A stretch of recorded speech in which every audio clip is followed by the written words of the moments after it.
Welcome back to the Archon Team League. Crypt, sit up. You gotta show up. You've actually been gradually getting lower and lower. Yeah.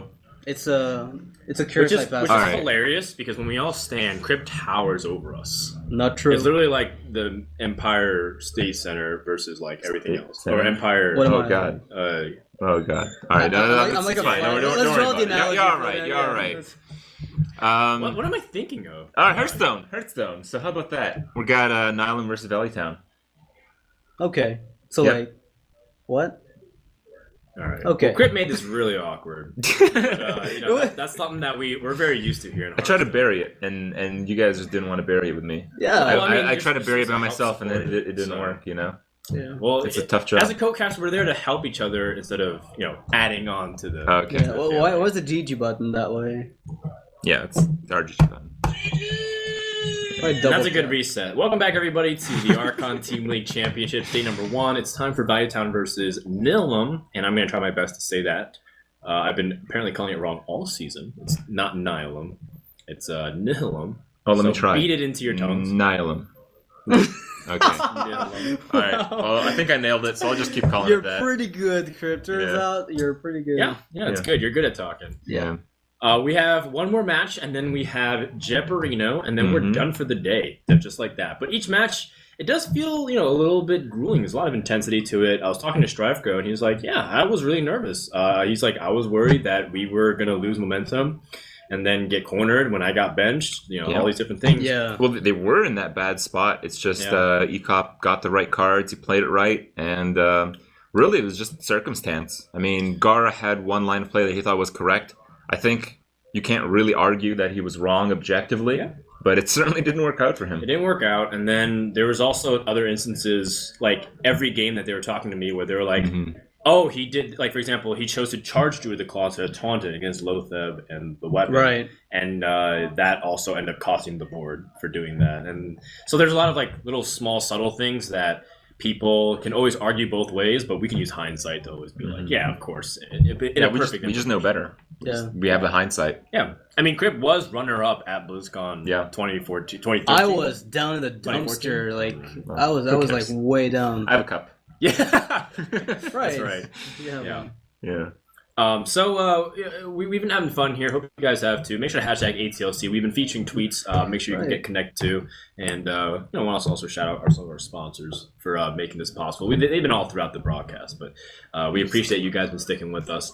We have one more match, and then we have the Jeoparino. And then tomorrow we have 3 matches as well. We're going to continue the seeding bracket. Don't worry, Templestorm lost, but they still have a chance to go through.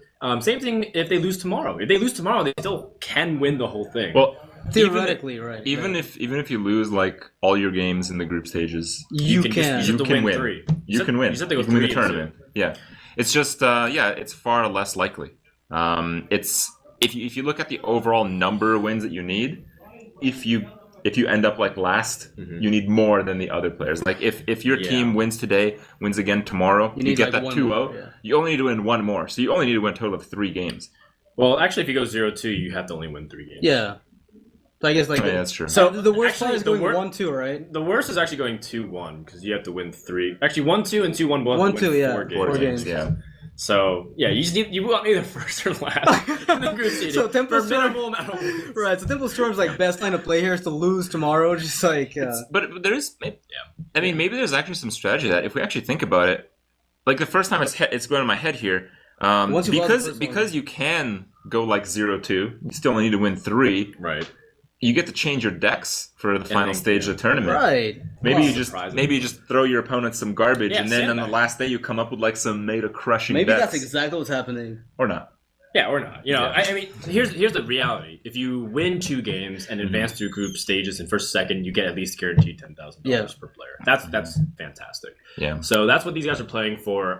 Value Town. They come in here as a team that's often the fan favorites. They have a lot of lovable characters, and then you have Team Nihilum, like a very team of dominant players. Like all these guys won their way onto the scene. None of them had a big stream going into it, and then you saw them become characters that you wanted to win, and they got that win.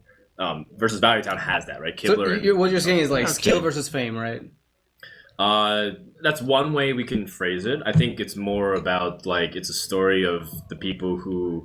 I mean, Dog's not really part of that group, Right. but people who come from that aspect of streaming. I'm just being facetious, but yes, definitely. Yeah, sure. I But I mean, understand it's a valid concern in the community. They're always like, these guys are popular, but then Trump started winning some stuff. And Definitely. Kibler's now Trump- the most I mean- best performing player. Trump is like 5th in the world. Yeah, he's like for really good right ratings now, I ranking believe. wise. Yeah, he's won a lot recently. And So I mean, he's certainly earned his way at the very least recently. I mean, Yeah. he's gone. I think Trump was kind of struggling, maybe in the first like year. Hearthstone to really prove himself. He was doing fine, like the 50% win rate area in most tournaments, but because he was an invited player, that's still pretty good. But recently, he's stepped up. I think his overall win rate went from 50 to 60. And it's not like that you just won a few more games. Yeah. That's like you won a lot of games Yeah. to change that ratio. with that many tournaments that you played. So Trump's been killing it recently. After TGVG, I think like he Yeah. really picked up the game. Anyway, So it's going to be that Nihilum versus Team Value Town. And Mhm. coming up, we have a video to show you guys before we get ready for our second match. Coming up now. Any moment. or now. Previously, on the Archon Team League Championship, Tempo Storm gets a little bit lucky against Nihilum. Well, seems like that's the play. I can't see anything else. I mean, Varian Rin, what is it weak to? Like, you know it's weak to Light Bomb, of course. Like, that's pretty much a given. Yeah. At Mhm. this point. Ooh. Alright, Life Coach decides this Ysera is too valuable for my opponent. I can't let it sit there. If it wins the Oh my god. Wow. That And was down goes Van Rookie. Oh, that Alright. just lost the game. Yeah, that's really painful. This is what we call getting annihilated. Well, I mean, Even not that to wouldn't- do the truth here is very important not to play a hero power. And oh, that is Dice brutal. is bricking on every street, but he's guaranteed lethal for the next turn if he can just not give Eloise any health. No help. Yeah, no health. And you know Dodge what's the funny? lay on hands, dodge the Huskar Jousted, dodge the anti-heal bot. Dodge everything. Alright, what's this gonna be? And oh my god! Oh, baby, it's triple! Breathing a sigh of relief. Oh, she's like, I can't believe I got this. But Thais is gonna top deck, right? It's just gonna be a counter top deck. No, it might be just a. It's just a. What could it be? It could be Ice Barrier. And it would be like just terrible. No, don't say that, Amaz. Don't say that. Don't say Ice that. Barrier? And oh my! Oh, brutal!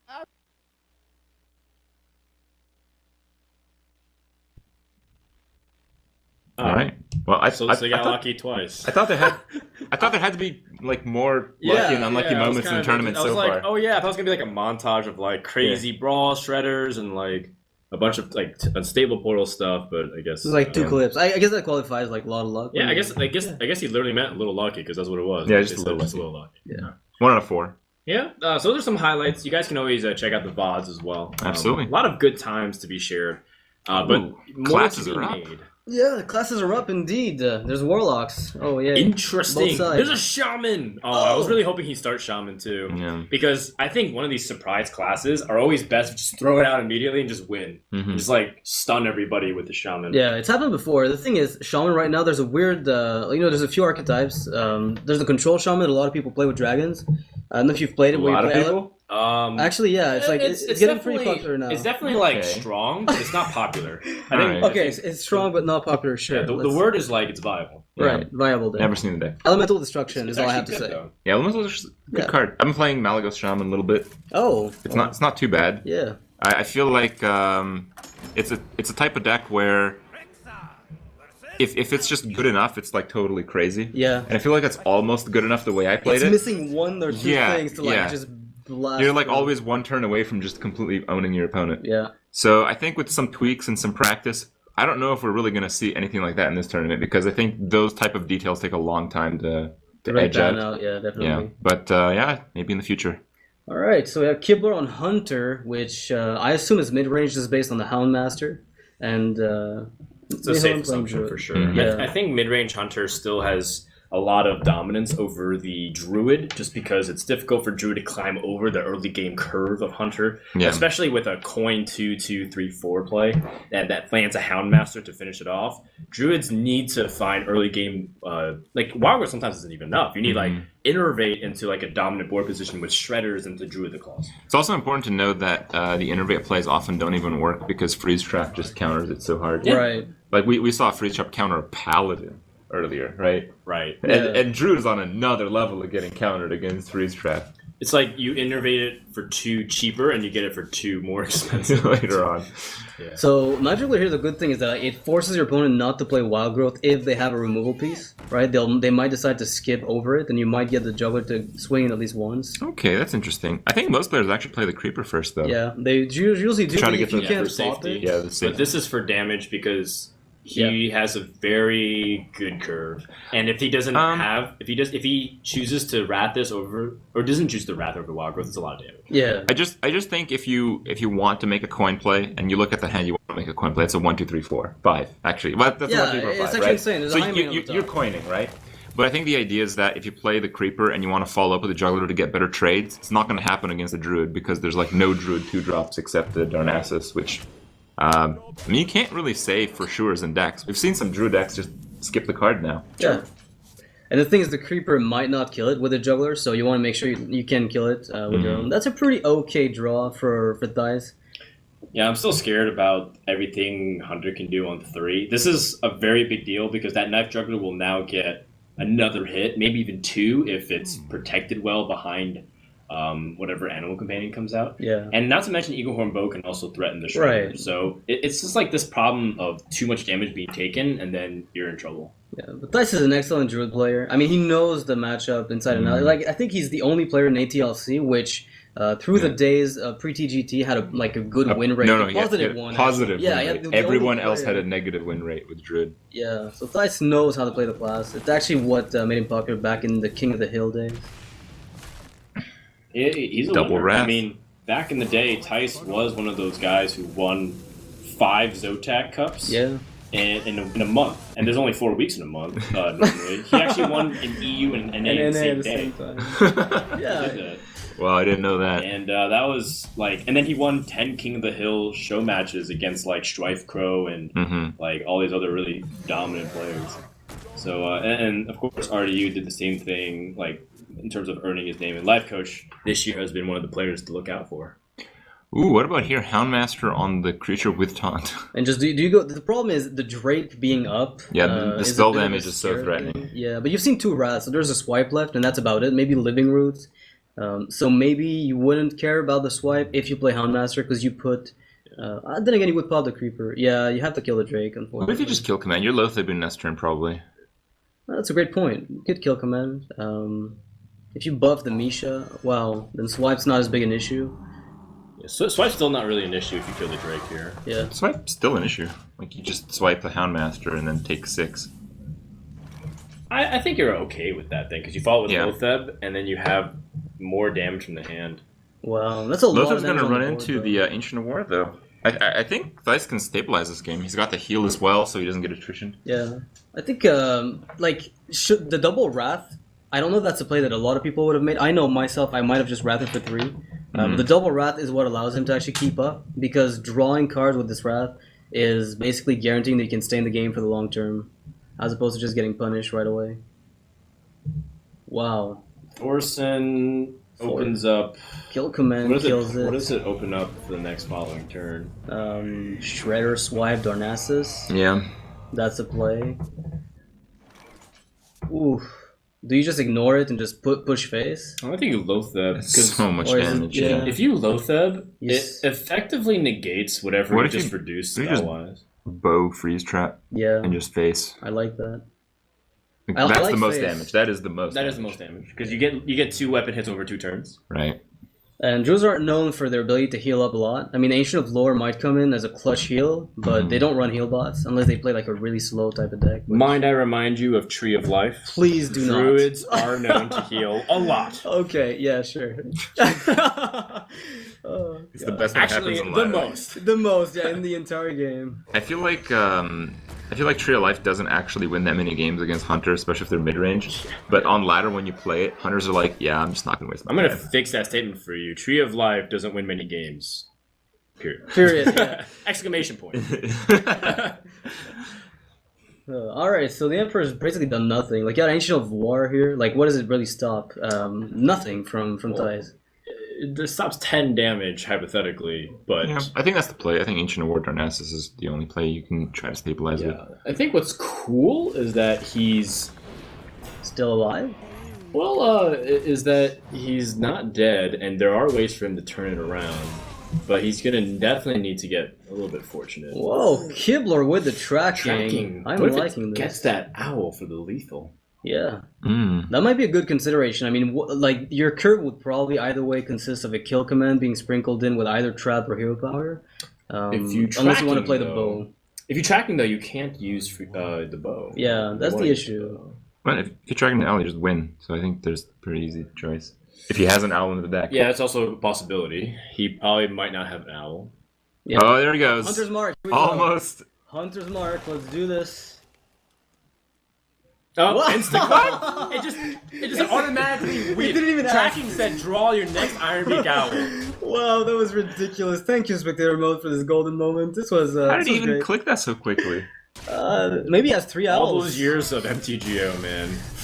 Oh god, yeah. Skip. Jeez. F6, F6. Yeah, F6. Maybe it's just new Blizzard AI. Oh goodness. If you have Yeah, I lethal, guess. automatically picks that. Actually, what happened was this is a new feature. Whenever you You're play sorry. tracking Yeah. and there's an owl for lethal, it actually highlights an orange. Well, Okay. I like that because Just orange? it's more What about friendly red, for newer you know? players. Like a lot. Red is bad. So Oh, is yeah, it? When actually, when do you get red? not only does it make an orange border around the owl, but it X's the other 2 cards for Yeah. you. And then you draw immediately, and you're Try like, to "What's click on in the my card. deck?" I must not pick that. It just keeps getting error message. Yeah, It shuts that's down right. Hearthstone. You have to, to reconnect to the client. Yes, I think so. All right. There's Trump. There's Dog. All right, the tier And in case you crafting. forget which one Trump is, he's wearing his own face. Yeah, Is that a pencil? Oh god. No, it's a pen. Trump is very old-fashioned. He's literally trying to be that guy from Baby Steps. That shirt is literally going to give me nightmares. Yeah, I don't know why that. It's like You set yourself way too easily to be trolled from that one, Crib. Declaring that to the world. Well, they're off to a good start, and I think I should buy this it. is a simple decision tree of like what classes are available. We know that, for example, Nihilum has Shaman still. Mhm. That's one of these weird like curveballs. Like how do you account for it? Is it going to be like Mech Shaman? Because we know that was established early in the season, but TGT came out, and some people are saying mid-range Shaman isn't so bad. A few people have innovated it. Fake has been playing a lot of mid-range Shaman. Loyan's been playing a lot of mid-range Shaman, and they're Okay. hitting like reasonable legend ranks with it. Thais can't be the druid player, by the way. That makes no sense, right? There's got to be a swap Oh. somewhere. Yeah. Okay. RDU is more the shaman player of I think Nihilum RDU is anyway. more of the paladin player, if anything. Okay, So, so, that I would think go. the lineups are Shaman and Yeah, Shaman and you're Paladin right, might be you're right. RDU. Okay. You're right. You're right. The other thing that I'm kind of noticing is, often just post expansions, people often get rewarded for playing just really wild decks. But in this format, I mean, you only take 1 game out of 6 with a wild deck, so it seems like the risk might just not be worth it at all. In the sense that it can get punished a lot easily, right? Yeah. And so if it's RDU playing that Shaman, I know RDU really loved Mech Shaman. Yeah. And maybe he's found more inspiration through some of those. Like, what TGT cards would even help Mech Shaman? Mech Knight. Yeah. Ancestral knowledge for top decks. Actually, Maybe- Ancestral Clock- Knowledge. Clockwork Knight. Clockwork Knight, sorry. Yeah. Yeah. Thank you. You'll giving me get help wrecked in for Jeopardy now. Jeopardy, I'm going to get this shit Not by right. me, though. By Noxus. So what are you going to do with your $5,000? I don't know. Okay. I don't even know if I can win. I haven't Buy a played- razor. I haven't played the cards. Oh damn! Shots fired. No, I haven't really I haven't practiced enough this time around. I think Crib might take it to be honest. I don't know. All I right. don't Yeah. think so. I actually practiced Clockwork zero. Knight. I don't even. Okay. Yeah. There it is. So Mech already Knight. 100 points for Noxus. We'll start off there. What? I got that one right. And Crib. Actually, let's just make it even. Negative 100 for Broden. We should just tag team versus him, you know? Actually, yeah. Let's combine our 2v1. points and split the prize money. Yeah. That sounds fair. That Yeah, it sounds fair. does.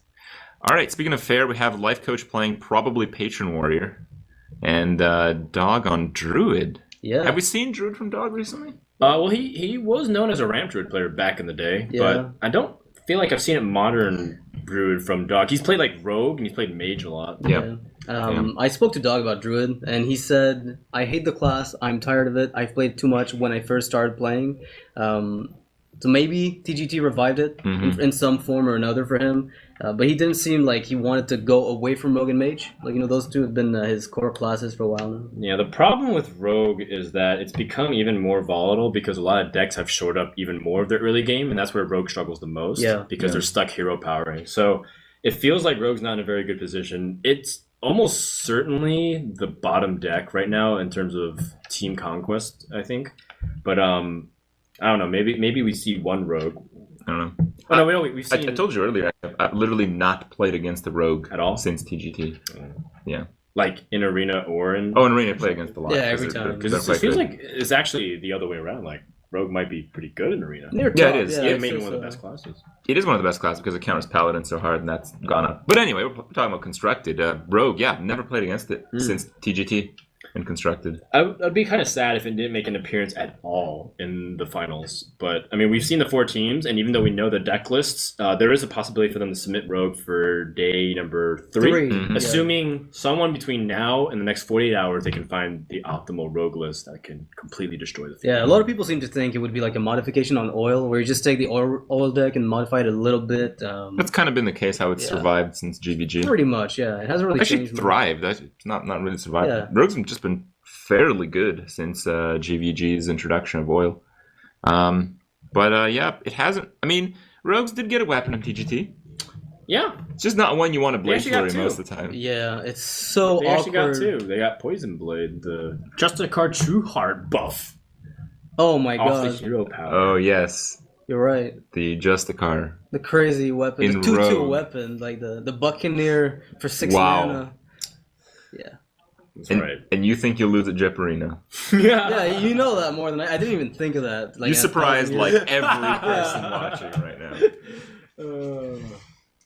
It's like we're setting up the player PC right now, just making sure we can set it up. I heard some of the players were saying that there was maybe like a mouse problem or whatnot. At least that was the excuse Hype was using. It's like, yeah, man, the mouse wasn't working, so I clicked on the execute over the. I've heard of Arena use that one before. Yeah, Maybe it lives through the team, you know? It is. We actually do that in our morning pledges. We don't pledge allegiance to the flag. We Oh, pledge okay. allegiance to our excuses. Oh, wow. That's a Tempo, good way sword. to. You can never quite lose that way. But he was right, actually. And he was one of the tournaments last year. He tried to like kill command something, but his mouse Right, died. didn't work, yeah. So it just hit like a random creature on the board. Like that one. Whether or not it's true, it's just like either the most amazing situation or the most Yeah. hilarious excuse. Like either way, it's hilarious. Yeah. It's a win-win. I think so. Yeah. All right. If not, we should give him an Oscar for acting. All right. Well, no doubt, patron from Life Coach. I think I have not. Like, I tend to see what other people are doing. Every time I've seen Life Coach playing the game, I've seen him play Patron Warrior. These days, yeah. Yeah. It Oh, feels like it's right up Life Coach's alley with a lot of counting and whatnot. Dog, in the meantime, pretty reasonable hand. He's got some early ramp. Not as guaranteed with the Aspirant versus the Fiery War Axe, but he still has the Innervate, so that allows him to grab early tempo. Yeah, he's not a big fan of the double aspirant list, as far as I know. Double War Axe and Life Coach's hand, that's a bit clunky, isn't it? Or It is, that but useful? I think like we saw patrons cut back on the one War Axe, but I think that was largely because they were just facing other patrons, and just a lot So of they other. put Harrison instead. Yeah. Yeah, makes sense. But these days, you just face off against very, very aggressive decks, and I think the Fire War Axe is very important to staying alive in the mid and late game. It's Yeah. weird, though, because Warax still has some interesting interactions with fast decks, like especially decks like Paladin that has Shield and Minibot, and how do you use Fire Warax to get efficiency off that? Not to mention they still have Nova Sacrifice with Avenge. You still have to get through that, though. Exactly. So Fire Warax does still effectively hit the aggro stuff, but sometimes it doesn't even work. Deal with it, yeah. I mean, in this case, it's probably the best. Life Coach looks really stressed right now. It was a breakfast. It was really good. Okay. Yeah. Or it wasn't good Is at he all. thinking about his breakfast? Because I am. I don't think he's thinking about breakfast right now. I have a feeling he's actually thinking about the Hearthstone. He looks game. livid. And, Probably. Okay, so it's very clear that he's going to Fire Warax this thing down, right? No, he might just go like... No, he Pass, will. you know. He will kill this. It's about his follow-up plays. What Life Coach always tells that he borrows time from the previous turn to think for the next. Yeah, sure. Okay. And then redo it all over again Yes. on the following turn. Wow, Dog's hand is probably the worst I've ever seen in a long time for a Druid player. Well, he can't innervate swipe to push his lead further. That's it. But I think hero powering is probably pushing his lead just as far. Okay. I like Savage Roar here. I don't know about you, but I thought Savage Roar was perfectly fine. On curve. Yeah, it's on curve. That's you were talking about it, right? Yeah. Sometimes it's better to follow curve. Oh, Yeah, no. I think I remember one time. I think it may have happened on your stream where some druid innervates Savage Roar against you, or something like that. Like turn 1. This was like when Hearthstone was pretty new. I think I remember like because it was like one of those things, or maybe it was one of your. I've been innervate hero powered by a druid when he went first. But innervate Savage Roar turn 1. I don't remember that. It may have happened. Yeah. You never know. I mean, it looks There's like a some good play. bold people. Yeah. It's like I could do 2 damage later, or possibly do some more, but I could do 2 damage right now. Yeah. All right. Well, Life Coach is obviously just thinking about future options still. Yeah. I mean, Dog is probably like, "Are you kidding me, man? Like, like what is gonna happen? Like zombie chow in a rage? Like, is this what's going on right now? There's no way for 1 mana effectively. Yeah, there's no way to play anything relevant on 1 mana with the Patron Warrior. There's no way. Yeah. Speaking of, nothing else to do. Wow, that is a draw. yeah, I mean, I guess it That helps. is a card, as I heard it's termed. Well, those were 2 cards actually. Yeah, that's Okay. how you innervated the Emperor's. Well, the Emperor was the main relevant one. Right. Okay. Yeah, that was Well- that was the A card. There were 2 cards Okay. in that exchange. All right. How good is Shield Slam? I mean, do you You're just gonna meme slam do it hero right. How power? good is Shield Slam? Yeah, tell me. Turns out it's pretty good. Sweet. Would he slam and trade with the axe here, or actually waste quote unquote the shield slam? Since he's got a shield block on the back, right? You could just hold on to it. I kind of like the slam. Plus, you get efficiency just from the armor up. Right. Cycling is really powerful. Yeah, I like the slam a lot. The alternative is to shield block now because it's more expensive, And and shield- you might get still some value off of other stuff. And you get to keep your Fiery War Axe, so you can develop Thorson later. Of your own, yeah. And you still keep the Yeah. weapon for threat. So that is a valuable option as well. And in fact, the more I think about it, the more I kind of like shield block now because you already got the damage in anyways, so that Battle Rage is live. And the more I like slam now. Yep. Oh, Life Coach knows. Oh, what happened? Oh man, The mouse glitch. is it a mouse glitch? I don't know. No, it looked no, like no. one. He's fine. He's fine. Okay. Was he He considering? doesn't look executing- fine. He looks like there's something horribly wrong going on Right. right now. Yeah, you can keep the shield slam as well Alright. for flexibility and following turns. I'd say like watching Life Coach, not the actual game, is like the most entertaining part right now. Yeah. This is like Dog. if he'd kept the innervate, he would actually be able to play Doctor Boom right now. Yeah, I guess so. But why would you ever then keep he'd do the nothing the innervate? previous turn? Yeah. Wow, pass on turn 5. He's also going to pass on turn 6, by the way. Yeah, it's looking like it. Well, I think Life Coach will end up playing some. Yeah, Never like mind. Patron No, he Inner won't. Rage Coin Whirlwind. That's pretty sweet. No, he won't. No, you won't. He No, I can don't think so. he can play shield block here. Yeah, I guess I if think you you really can just would. shield block. The problem with the Whirlwind Inner Rage thing is that you invest a lot into the board, And it's you- just a risk. it's a risk that you don't necessarily need to do. Is But- it a risk against Druid? What are they gonna do? Like Starfall with Blood Mage Downloads and some random variant of Dog's Druid? Well, it actually, I think coincidentally plays into exactly Dog's hand, doesn't it? Because he has Wrath, Savage Roar, and Swipe. He's gonna have to use all those cards to deal with that one Patron and I'm Whirlwind not and sure Inner that's Rage. enough. I mean, maybe he's able to. Yeah, You're right. Swipe He is Wraths bad. one, Savage Roars the others. and Oh, yeah, you're Swipes. right, you're right, So it's you're like, right. actually, he just dumped 3.5 cards, and I dealt with this, With 3. with 3. So, in a very odd way, Dog has perfectly countered this. And the thing is, it's really hard to account for it too because Thorson You got can't. played. Yeah, you can't. Like, I think there's a point where you can't account for all the combinatorics of like Thorson plays. Yeah. And this is not a hand you'd expect the Druid to end up with, really. Like, because all those Yeah. cards you don't expect to be kept in the I mean, board. yes and no. He did pass Right. on turn 5 after Thorson. It's like basically your hand is either There had to be spells. at least 2 of those. It's either spells or Right. all 7 drops. Yeah, or maybe double combo or some kind of ridiculous combination. No, even if 7 drops, you could play because of Thorson. It's like he actually, yeah. it was nothing. I feel like Life Coach is just talking to someone right now. Oh, yeah. Oh. In German or English? I don't know. It's It just looks like- awesome. It looks like German, but I don't know what it sounds like. Yeah, Maybe well, he's counting how much money he's going to make this weekend on his hand. Acolyte's kind of cool. Yeah, I mean, you've seen a Wrath. Give it a shot. You haven't seen Keeper, though, so maybe you're a little Yeah, worried. you want to get at least one draw. Yeah. But there's no way to ensure it if you hold on to this. I mean, with Acolyte. Keeper, though, it would actually allow you to use the Acolyte to smash into the Keeper and then Battle Rage it, so you would at least get one draw kind of by proxy. So I know. don't think that's worth it. Yeah. I think you just armor up here. I mean, there's a chance that Dog wins, because his turn 7 is actually pretty sweet.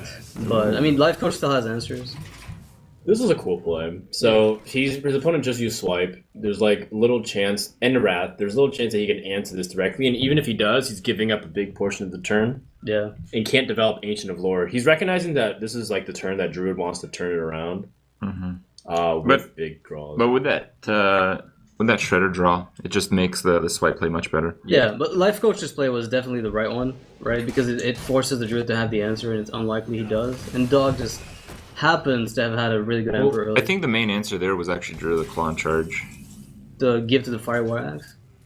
Right, I mean... Well, anything he plays does. Yeah, that's the War Axe, of course. And the Shredder gives better sticky minions, but he gets to keep swipe. Mm-hmm. I think another argument to be made is that Life Coach's play just forces Druid into tough positions, even if he had really good options like Dr. Boom and Ancient of Lords. Like, well, I have Frothing Berserker out. Mm-hmm. And I think you might consider Shield Slime here because you just won't have much armor later on, and your health is pretty precious. Yeah, that sounds like a good play. Yeah, and you have Execute to deal with bigger minions, so I too, gentlemen, am okay with that play. Incoming Millhouse Banastorm. Is that the worst option? It's pretty bad because it can push for damage as well. What's another minion like for 2 mana that's annoying? Stone Skin Just Gargoyles. Divine Shield garbage. Yeah. And Stealth. Anoyotron, and any like kind of a Gildan Stalker. Like that. Wow, really? That just happened. Yeah, and that goes directly into the Acolyte for a lot of cards. Yeah, in theory. Not to mention that, well, I guess you did can- use one patron, but that's always liability versus patron. Mm. What if you just drew the Claw and Wrath? Yeah, save the Dr. Boom, because you can kill off your... I think you're right. Like, you don't want to let your opponent draw many cards. You might just trade like into the 2/4 with the Druid of the Claw in charge, and you rat the other one. That forces the war to deal with the Divine Shield. You know, we've talked about this, but it's like the worst feeling ever. A very back and forth game so far. This has been a really cool game, actually.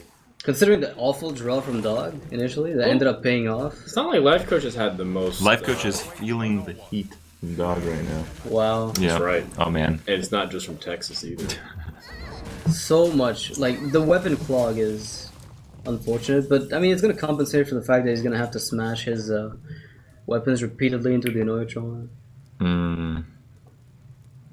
Well, he can take some damage because his opponent's on Right. one card, and he already used a Savage Roar, so it's unlikely he has combo. Yeah. I think he might have opportunities to set up like Deathbite, Whirlwind stuff. He might get like I the think you have problem to is, execute, though. Yeah, and it's gonna get punished if he executes You here. can Shield Slam this first. I think Execute's more valuable, so I think you can hit the Oh. the Deathbite into the The Tron. Noyotron, and then armor up Shield Slam the 4/2. And Don't like you, that's don't you why- want to hit the 3-attack weapon into the Noyotron and then Deathbite? But then how do you trigger the Whirlwind effect? Unless Next you want to turn. equip I don't another- think you need to.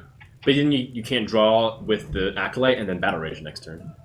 Yeah, maybe setting out the Deathbite now would be better. I know just your because you- inner value machine from Arena Crypt is going crazy right now. But Yeah, I gotta admit, man, that's probably. I think you're right. No. But I still wouldn't do it. Especially with the execute, right? Because the AoE can also deal with a bigger minion Yeah. that the Dog plays. I think you're totally right, but yeah, Okay. just not So do that. he's saying he doesn't have Keeper of the Grove. This ends up being the right play, I Mhm. think. It's like one of those plays that has a lot of payoff potential, and it does. Yeah. This is really big. So in this case, I mean, this is pretty fine. Like the Deathbite. I think you it's actually great, but, Deathbite and then Deathbite again. No, you just have to attack the Anoyotron and then attack into the Dr. Boom and execute it. Unless you really want to get that That double card drop. I think I like Death Spite. All right. You probably get a 3-card Acolyte and you clear the board. Right. Okay. You can. I could see that. Oh, he's gonna Battle Rage and then do that. You can't double Death Spite if you Battle Rage first. No, I think he. I don't think that's in his plans. Maybe looking for another I think AoE. he's anticipating for some way to activate Like a Whirlwind. the whirlwinds. Yeah. Or Inner Rage, or Slam, or maybe even Unstable Rule. Like you'd be like okay hiding behind that. I don't even mind it. Like the double Death Bite. A Whirlwind would be so insane. If he gets Whirlwind, he can actually drop Patron and Whirlwind. He's gonna go for the double Death Bite play. Crip, you're a genius. Well, it's only marginally better than the other one. Yeah, but he gets I a like guaranteed play and it's not random. Like, Yeah. what if things go wrong? You get 3-card Acolyte too, so Well, that's nice. We could use our confirmation bias to say that he would have not gotten anything, got the Armor Smith instead. Yeah. It's easy to be right. Taking that sweat off his brow. Yeah. There. Oh He man, worked for that so intense. Yeah. Dude, even the way I think blinks. Hearthstone just needs more life coaches, just so people can see players like Yeah. If there's panicking and if it- sweating yeah. and thinking, oh god. True. And then you can actually qualify for the Yeah. Olympics. If there's a Yeah. reason to ever Chess use, qualified, didn't I think it did. I can never rationally justify 4K resolution, Mhm. but to see the sweat beads on Life Coach's foreheads while he plays Patron, Oh my sign me up. Yeah. You know, Life Coach is like, wow, that's it. That's all you got? Nothing you gotta beat left. it, yeah. And then the Williams Appomatic comes out unanswered. All right, well, That should it's be... Patron time. Oh, Yeah, I'd probably just take the patrons anyway. There's an argument not to. I mean, I kind of like just patron, Armor Smith. Yeah, I think I like just play all the stuff. Yeah. And then just execute the shredder. Hope that whatever comes out is garbage. I think I like Patron. Yeah, Patron with the executes. You can battle rage instead of an armor smith though. Yeah, if you'd rather draw like two cards, I guess three that's cards. fine. Oh yeah, because you have your hero power. Yeah, your hero being damaged as well. There's also there is just Thor's in play as well, forcing your opponent to trade in and then getting like another. What draw. would Dog trade though? Would Dog trade? Yeah, just because it's too much of a threat with what Thorson can do, and it's very clear that Dog most likely won't be able to kill him over 2 turns. Okay. He needs to specifically hit like Ancient of Lore in 2 combo. That's like his 2-turn lethal. And it's still possible with this wild growth draw. Just use the draw. Yeah. The armor smiths will make that a little less likely because the amount of armor that Life Coach is gonna be able to stack. Okay, That's a piece. now we're talking. Yeah. Now I think You might trade away the BGH. No. there's 9 damage right now. He's at 23, so you put him at 14. Yeah. Even if you drew Savage Roar, assuming he clears the board. And he armors up, you're pretty Yeah, good. it wouldn't work. Yeah.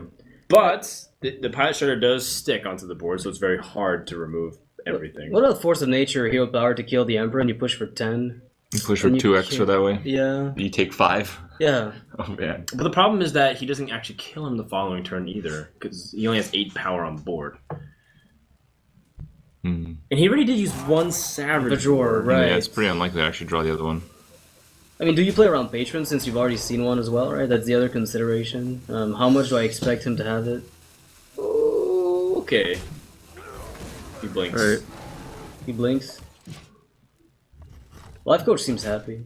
Yeah, Life Coach is starting That's to what he take wanted. big control over this game. Yeah, he's like, okay, this is it. Like, this game is on its way out. I've got it. Okay. Definitely, he's got it. There's no way he doesn't. That 2 armor per AoE per minion, that's going to be a bit too much for Dog to go through. I wouldn't be surprised to see Dog just concede here. Yeah, it's just gonna get an obscene amount of armor and draw a ton of 8 cards. cards. So that's 5 cards. And 10 armor. Oh, 8 armor, excuse me. Yeah, an extra 8. 10 if you armor. Yeah, the thing is, with this many creatures on the board, with the patrons being so threatening, it's probably gonna gain another like 20 armor before the armor smiths actually exit the board. Yeah, it's pretty nuts. Does Commanding Shout keep giving armor if you keep getting AoE effects like? No, you have No. to take damage. Yeah, it's a little And unfortunate. when you're at 1 health on a minion, it just doesn't take damage. Gotcha. Oh, want to get some more? Yep. I think you might just battle rage again. Oh, come on. Whirlwind's too nice. Wait, no, you'd overdraw if you have that, right? Yeah, you don't want to do that then. I don't see a Whirlwind here. I'm disappointed. Ancient of Lore was good a turn Last ago. turn, yeah. Is he still alive? Yeah, probably. There's just too much stuff there. Just way too much armor, way too many patrons. Dog is very Yeah, so resilient. I think this is pretty good information too. Like 2 Force of Nature druids, although they have come back in style. It's just good info for the Nihilum guys to get. Oh, he only had like 2 cards left. That battle. So no wonder he doesn't want a battle rage. That would have been a really bad idea, guys. Okay, well, I've seen this, and I've seen the opponent at like 60 health with like a taunt, and then he's still dead. Now he only has 19 health. Can you kill him with just 1 frothing hit? Oh yeah. Yeah, most definitely. Absolutely. Are you kidding? Yeah, that's the goal. Like, don't kill him with the pages or anything else. Just whirlwind one more time and hit him with 1 frothing. The triggers on this armor smith are basically rubbing salt in the wound. Yeah, Dog's sitting here taking it all too. I don't know about that. He just seems like He he's just whirlwind again. Yeah. Just do whirlwind. Yeah. Oh, Okay, he's putting him out of his misery. that's it. Oh, no, not exactly. Not completely. Oh, yeah. Almost. All right, so that wraps up the first game or second game, excuse me, and that's a tied Evens it out. series. That was a pretty good game, though. Honestly, I That was like the really way- cool. Yeah, Dog being able to clear out the first wave was not something I expected at Mhm. all. It gave him usually swipe is a dead card in that matchup, like the absolute worst card to have. It did some work. I'm kind of curious if it would have made much difference if you'd use the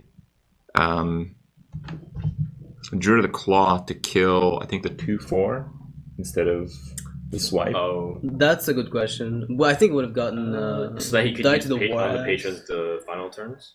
Maybe. Is that what you're thinking? I don't know. It's really tough, right? There's just so many things that happen in between. Right. Yeah. Oh, that's right. RDU is not home, so Dice and Life Coach have to talk to him through Yeah. the interwebs. Yep. Well, it looks like their spirits are pretty good. Yeah. Still a lot to do. Uh-oh. Trump in his notebook. 2 Feels- trumps in his notebook. 2 trumps, 1 notebook. Oh, man. Oh god. Value. No, not this movie. Please don't. I don't want to see this. Yeah. Sounds like a good start of a pasta. 2 drops, 1 shirt. All right, well, let's analyze the classes here. Maybe we get a moment to see. So both teams with Paladin, both teams with Druid, both teams with Warlock.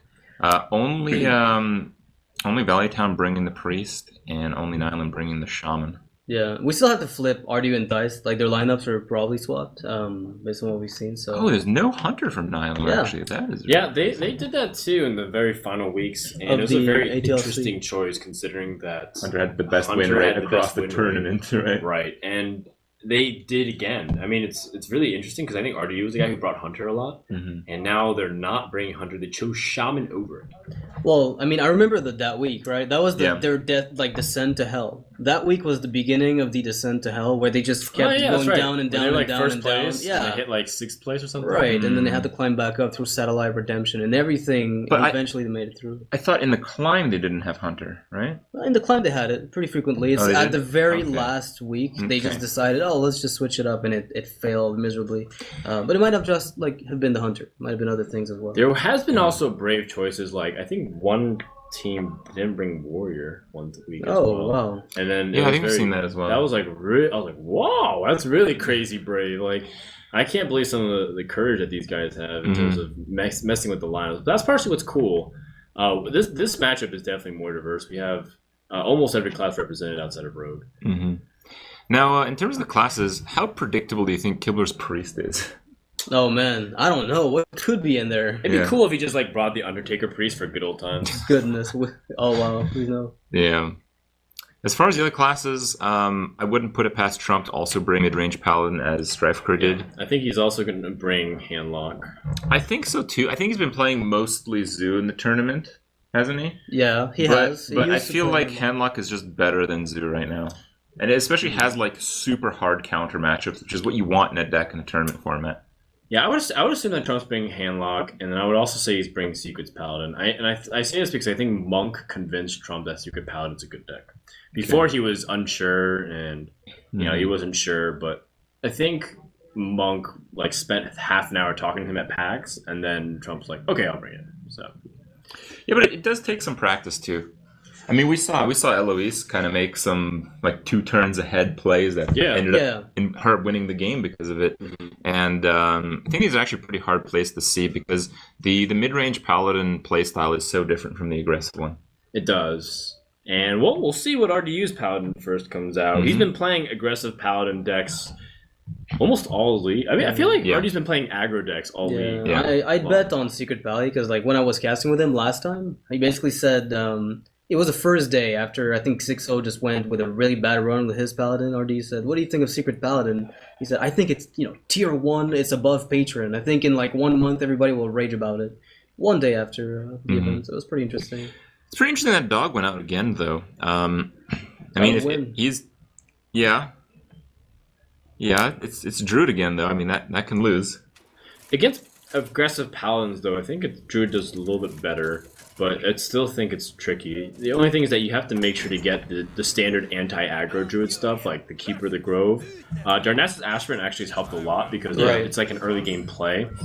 And even if he plays Living Roots, that helps give some board control. They play BGH too, which it looks idiotic to say, but Mysterious Challenger always goes up to 9-8 in some board cases, right? Mysterious Paladin. Wow, that's Mysterious Challenger. double Keeper of the Grove. Oh, is that a mid-range? No, it's an Avenge. It's got Avenge and Repentance. Repentance. Okay. You got excited way too fast. Well, it's Coghammer. Coghammer, I think, is not that frequent in the Secret Valley. Sometimes you'll see it as it's in there once in a while. Like Eloise had it. So people cut like 1 True Silver because they end up being. Was it Eloise? I thought it was Stratford that played it. Both had it. Both had it. Yeah. I remember because Eloise drew it, but she didn't need it for lethal. So, yeah. All right. I was mostly actually thinking about the willingness to play Dog again. That's right. Okay. And that might be some reverse psychology thing. But what do you think he was targeting with Druid? With so many classes remaining, it's not Shaman. That's for sure. It feels difficult. It feels like this is their best chance to get the win in. Yeah, get Druid's win in while can't be targeted. Mm-hmm. If you have Mech Shaman, that's like bad for Druid. Terrible. There's like 3 decks on Nihilum's side that just do super well. But then if you think Tice is playing, wow, Competitive Spirit into Coin Muster. That's the dream. Yeah, assuming it can stay alive. But look at the Druid's hand right now. Everything is staying alive. Yeah, well, except for 1 poor Silverhand Recruit. He will bite the dust. But yes, you are correct. I guess you can Avenge too if you want. Just want like 1 guy bigger. You know what? He's really thinking about that right now. Yeah. Like, do you want Competitive Spirit or Avenge? Avenge is more damage, I think, because if you muster and then one of the guys dies. But if your opponent, it would be on turn 4. On turn 4, he could just swipe your board. You go Avenge. You go Avenge coin. You go Avenge. Turn 2 Redemption Competitive Spirit. Turn 3 Muster. You're like full crazy. Yeah, let's just do that. Yeah, let's play all the secrets. Sounds good. Yeah, this is probably one of the better classes to use this exact sequence, Competitive Spirit with Muster against. Mm-hmm. It's rare they'll ever have like an Innervate swipe. So Wild Growth would work though. Yeah, if you had Wild Growth into like a swipe. Yeah.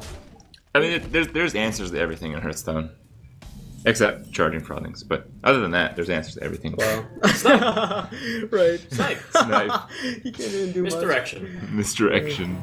Yeah. Eye for an eye. Force the draw. Great cards. Yeah. Force the draw. Ice block. Oh, you're right. Vaporize. Oh yeah, Vaporize. Great secret. It actually works out. Okay. Well, Druid is. Tog's opening hands have been so bad. Think about this though, because he's curving into Keeper afterwards. Is it really that bad if you think about it? Well, yeah, Avenge and Redemption would be pretty competitive Spirit, so it's not as bad as it would be Avenge. Yeah. I think you just Avenge and Dude. I don't think you play Redemption. This might not look very intimidating, but that damage is going to add up very quickly, considering that the building pressure is only going to increase with like Pilot Shredder. Mm-hmm. And the worst part for Dog is that Divine Favor. This is one of the few cases where it's actually going to punish him because he hasn't been able to ramp and empty the hand at all.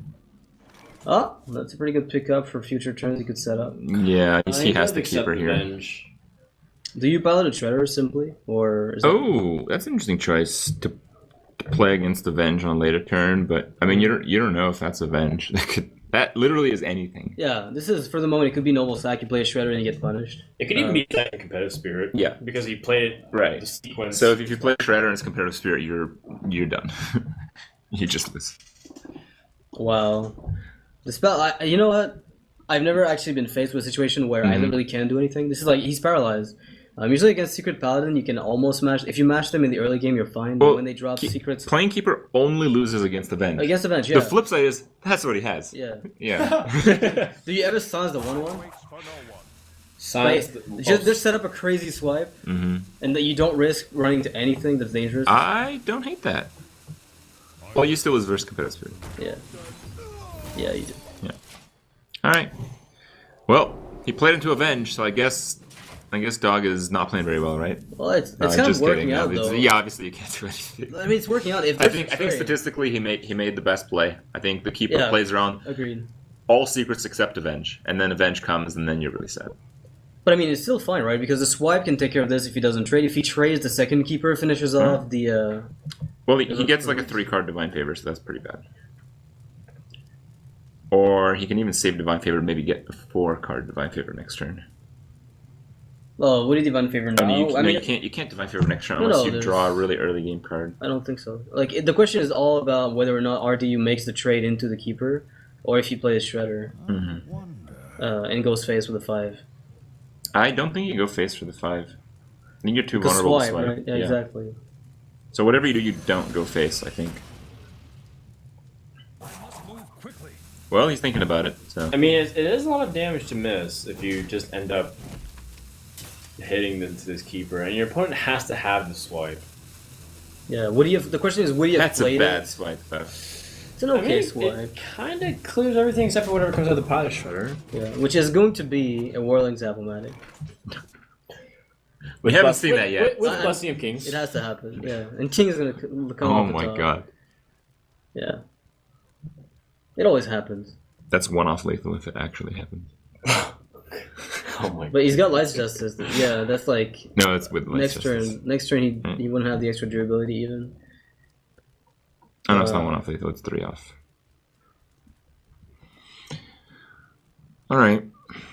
Well... I think if you silence... I like Dog trying to channel, like... Do you ever cards and stuff. silence the 5/4 and just like kill a 1/1?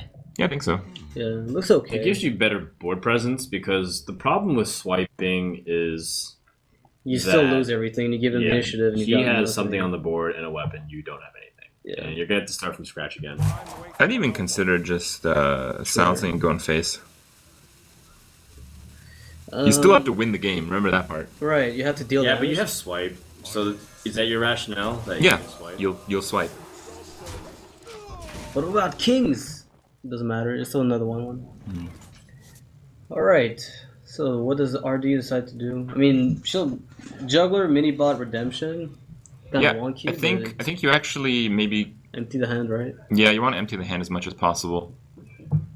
Because whatever you're doing is really hard to deal with. You're gonna play Mysterious Challenger on turn 6, and you're gonna Divine Favor with your 2 draws in the meantime. Yeah. So he's gonna trade. He's gonna play the Juggler, and he's gonna try to lose his guy so Redemption gets super value. Yeah. You might even kill off this Keeper the Crow. Nope. I think you might just kill off your 1/1 anyway. I would probably do that. Yeah. All those redemption targets are reasonable. I mean, the Night Juggler is definitely... It juggles off of itself, I'm pretty sure. Really? I think so, doesn't it? That's sick. Oh no, it can't. I'm not sure if that's sick or sick. disgusting is what you're saying. Like this would really hurt me inside. No, it can't juggle off itself. What was I thinking? I think like Cult Master draws off of itself or something. Yeah, in some circumstances when like the entire board is wiped and there's some kind of priority for the player. Yeah. No, there's no way it can juggle off itself. I'm just saying nonsense. I mean, swipe looks like the only play. But it's even good. I mean, Force of Nature is also not too bad. If you're talking about like the least bad play, Force of Nature is probably it. it, yeah. But a lot Just of them are don't pretty kill that bad. shielded minibot first. I think he's worried about Noble Sacrifice. That's probably his biggest thing. And he's going to find that it's essentially the same thing. Redemption comes out. All right. Try to kill it Hit the again. Shredder. So Father I Shredder. really hope it's 2 health or garbage. Oh. That is 2 health. All right, so that's actually not too bad. The problem is the Mysterious Challenger is coming out right now. And Yep. without a BGH top deck, that's basically going to be like. Yeah, No, he's gonna but play he's Dr. got- Boom. Yeah, he's got Dr. Boom. He's also got like Only Ancient 3 of secrets. War. Wait, is one of them Repentance?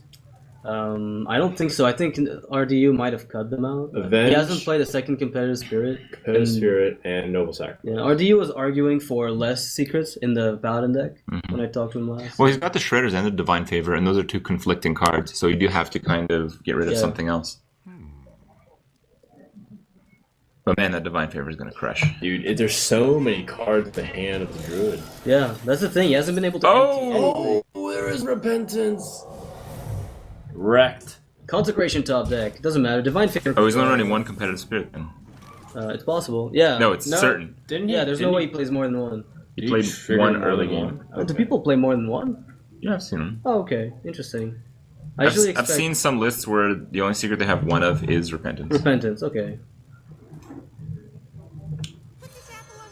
All right. Well, that Knife Joker has a chance to redeem itself or kill itself. Oh my god. There it is. There it is. And Dog is pissed. Nice. Doug will have to go for like a Hail Mary swipe there, right? This is gonna be a Hail Mary. It's almost like it's basically There's Doomsayer no time. way. It's Doomsayer prayer. Yeah, it's Doomsayer Prayer time. There's nothing else. Ancient of War. Does that even solve the Well, problem? you do get 2 chances at Doomsayer. Right? Oh, right, with Redemption. You're There's right. probably Redemption. Oh yeah, that's interesting. But it's Avenge and Noble Sack, actually. So what are the Have we odds seen 2 nowadays? Redemptions? We saw one a lot Is it earlier. Avenge and Noble Sack? I'm pretty sure it is. What are the We haven't odds seen Noble nowadays? Sack at all. We did. There's one Noble Sack. Okay. Yeah. It's Noble Sack and one other one. Okay, well. I mean, it makes for quite a story if Doomsayer pops out here. Explosive Sheep might do it. Yeah, Explosive Sheep does it with Swipe. Yeah. Okay, so two Just outs. 2 outs. 2 outs. It's okay. it's actually like 2.5%. Wait, We've seen tournaments with where Unstable Ghoul almost. Yeah. do it. Less likely things have happened. Yeah. yeah. Okay. This Get has to down. hit. I think it will live. Yeah. Oh! What? Oh, wait. What if it buffs it? Okay. What if it buffs... Wow. This guy. 5-3, get down. I was wondering, what if it buffs the Pilot Shredder so you can't even Hail Mary the Doomsayer? I think you pretty much just go all in on it. Okay. I mean, do you try Ancient of War? Does that save you? So it tanks 5. You'd be alive, right? Theoretically. It's still Doomsayer or Sheep. Sheep still works. Yeah. But like Ancient of War looks more I think consistent. Ancient of War might be his best chance. Rob. I Yeah. think you're right, Noxious. It's unfortunate for the viewers, but No, I mean, if you're rooting for Dog to win, you still want to do this. But the problem is, already just to hit a True Sword Champion off the next six draws. No, Yeah. he just needs enough weenie garbage. any Juggle any enough. juggles, yeah, any amount of juggles. I think he's got it. Actually, I think just almost on board. It's Yeah, it he's got because he 5 gets on an board. extra one off. He needs a creature that costs 4 or less. he needs. No, 2. he has hero power. I think he just has lethal. Oh, you're right. Yeah, I he just think has he lethal. might. He has lethal on the board without Divine Favor. That's lethal. Yeah, with the juggle. You're right. never They mind. juggle, dude. Never Not showing even- the it's not Divine gonna play Favor. Divine Favor. Yeah, good idea. Not showing the card Well, to they be can bonus. see the card, Yeah, that's the way. and they already won with the Paladin. Right. So Dog Why was did you hoping. So for really, what? really, or do you BM us? Yeah. Okay. Oh. Yeah.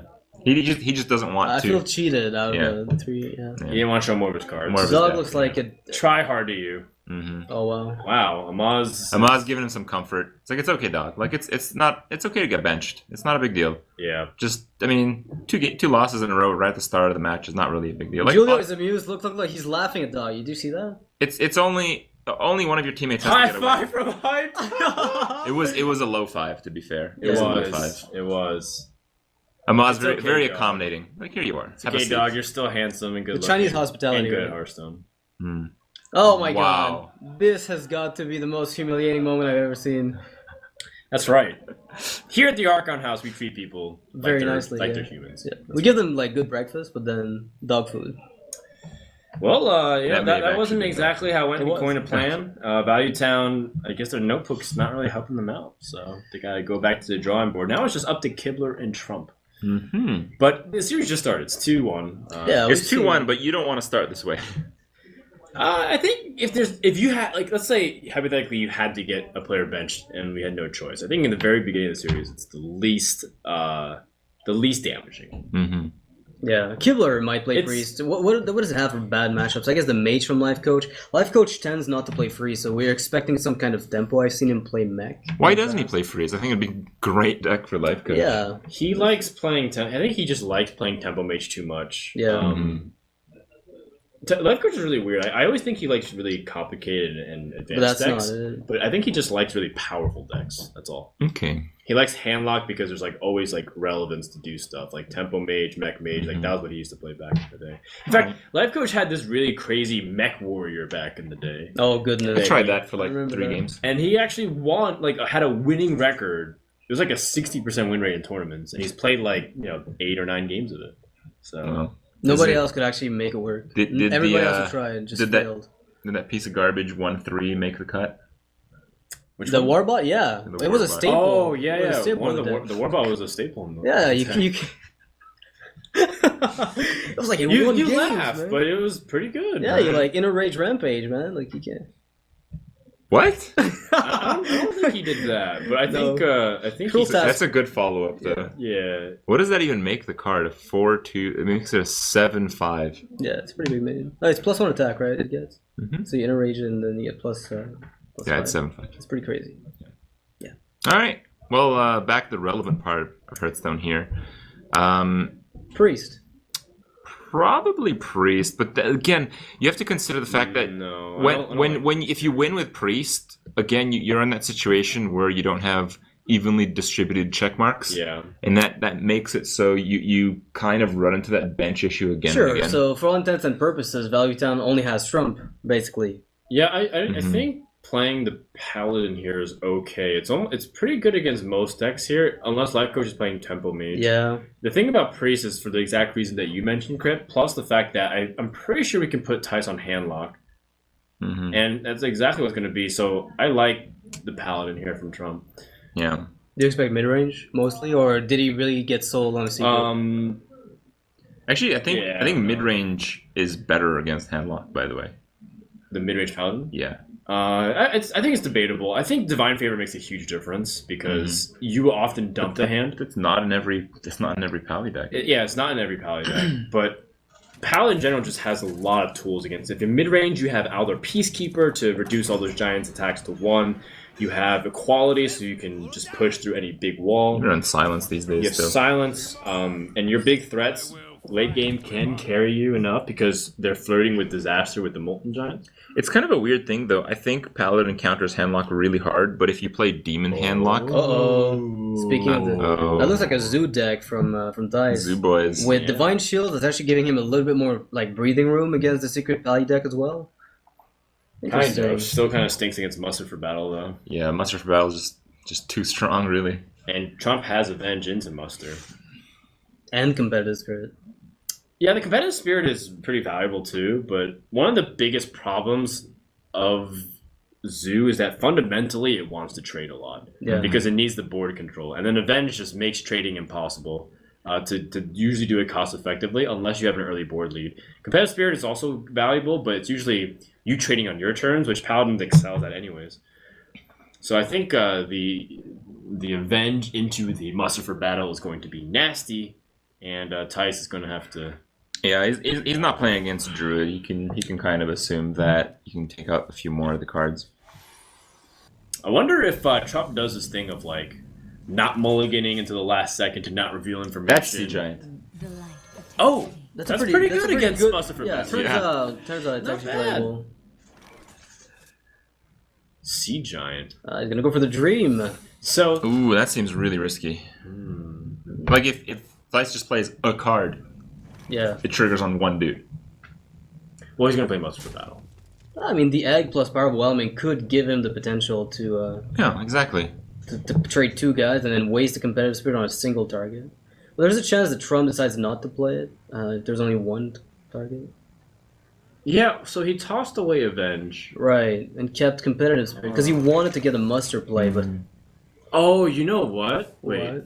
Maybe he thought that Tice was going to play handlock, so that's why he got mind gamed by it. Yeah. So he's like, I'll keep I competitive think you're spirit. absolutely right. But you saw the Artist Wire. You can't think it's handlock. Oh, you mean for the Mulligan? No, part. for Okay, sure. Mulligan. Yeah, for- definitely. yeah. And then he was forced to play competitive spirit because that was his only. Right. Well, he went second, so you're right. Mm-hmm. It was the only thing you could do. Is there an argument for just holding on until Sea Giant does something? Well, now you're still afraid of Avenge. Like, it's the No, you're mind not. game there. No, No, you're not. Avenge is awesome. Avenge is great. Avenge is the best thing ever. Because of power overwhelming. Oh yeah. Yeah. Yeah, I guess so. You're gonna trade. You're gonna find out exactly what secret it is, and you're gonna be wondering if you should power bomb at that point. Yeah, I guess. Wow, this is so scary because on the one end you have Thais, being able to get a 4/4. Trump doesn't have a good response, and the worst part for Trump is that the hand from Thais is actually going to be big enough. I mean, small enough that Divine Favor might not see play ever. It's already like something you don't expect against Zoo, but sometimes it gets stuck with clunky Doomguard. Yeah, that's the issue with Divine Favor. It's so strong, but you usually need it the most in decks that it's going to be worthless. Right, and terrible. Yeah, you're right. The more I think about it as well. One thing that's also like an interesting side effect is that the more he does this, the weaker Sea Giant. Well, not weaker, but the longer it takes for Sea Giant to come out. That's kind of okay though. I mean, Knife Juggler into Avenge, and you can kill the Voidwalker. The Avenge Over the Redemption? should be. Yeah, I it's would- definitely over Redemption. I would play Avenge way more often than.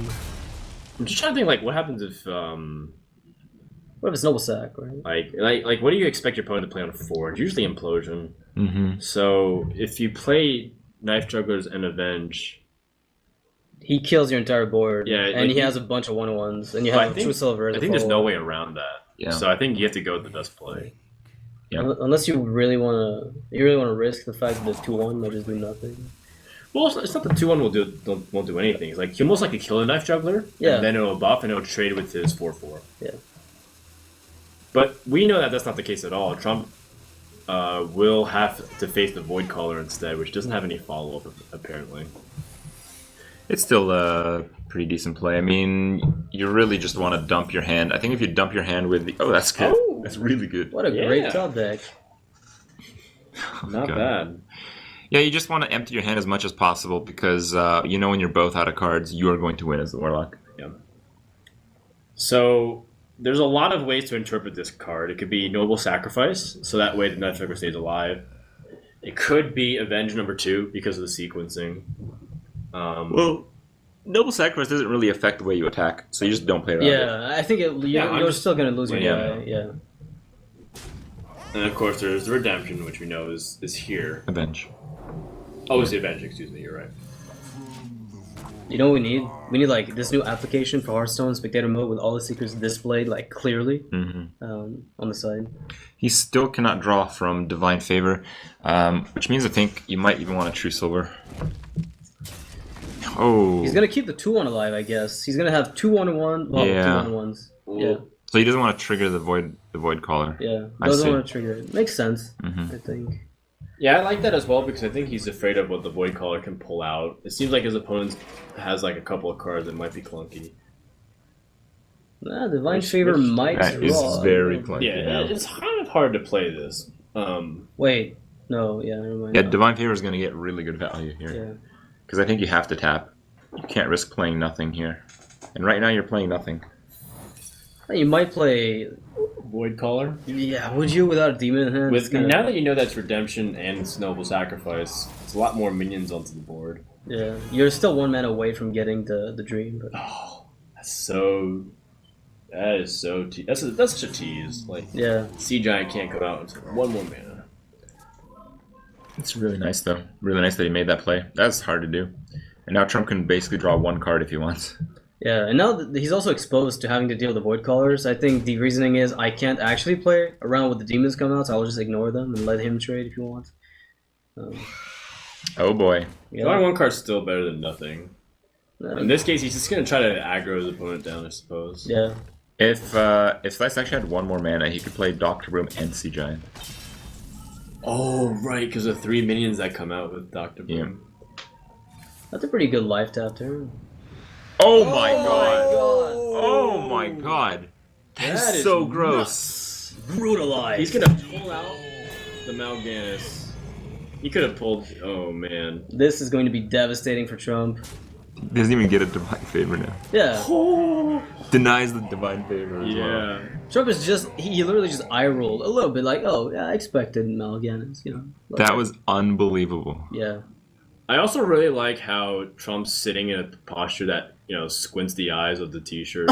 I've been trying not to mention that the whole time, but I have been aware of this for a while. Like scrunches his face like he's really stressed and all. That's what actually creeps me out of that shirt. Is like when it starts moving and having like facial expression. Oh, he's back. Nope. Now he's coming. He doesn't want to talk. Shut him up. All right. Well, Trump's gonna need a miracle to come back now. Yeah, it's not looking likely. Without equality, Can he even do that? He can't even kill off Mal'Ganis. No, you can't do anything. Yeah, You're dead. You're just dead. Yeah. I like Tyson Zoo list, honestly. Bringing back Sea Giant and the metagame like infested with paladins kind of makes sense. That's the mid-range zoo that has a lot of benefit off Implosion. Implosion gives you more minions for Sea Giant, which gives you better demons. Demons for Mal'Ganis. Well, that's a huge game for Nihilum because it's not like they just win a game, right? It's they win a game and Valentine doesn't win a game, which means Dog is still benched. And if Trump plays again, then they isolate Kibler. Yeah. It's like that's right. Crazy bad. And then Trump and Dog are in the bench. Yeah. Together. Wow. Like he could even play Dr. Boom in his board and have just ridiculous power.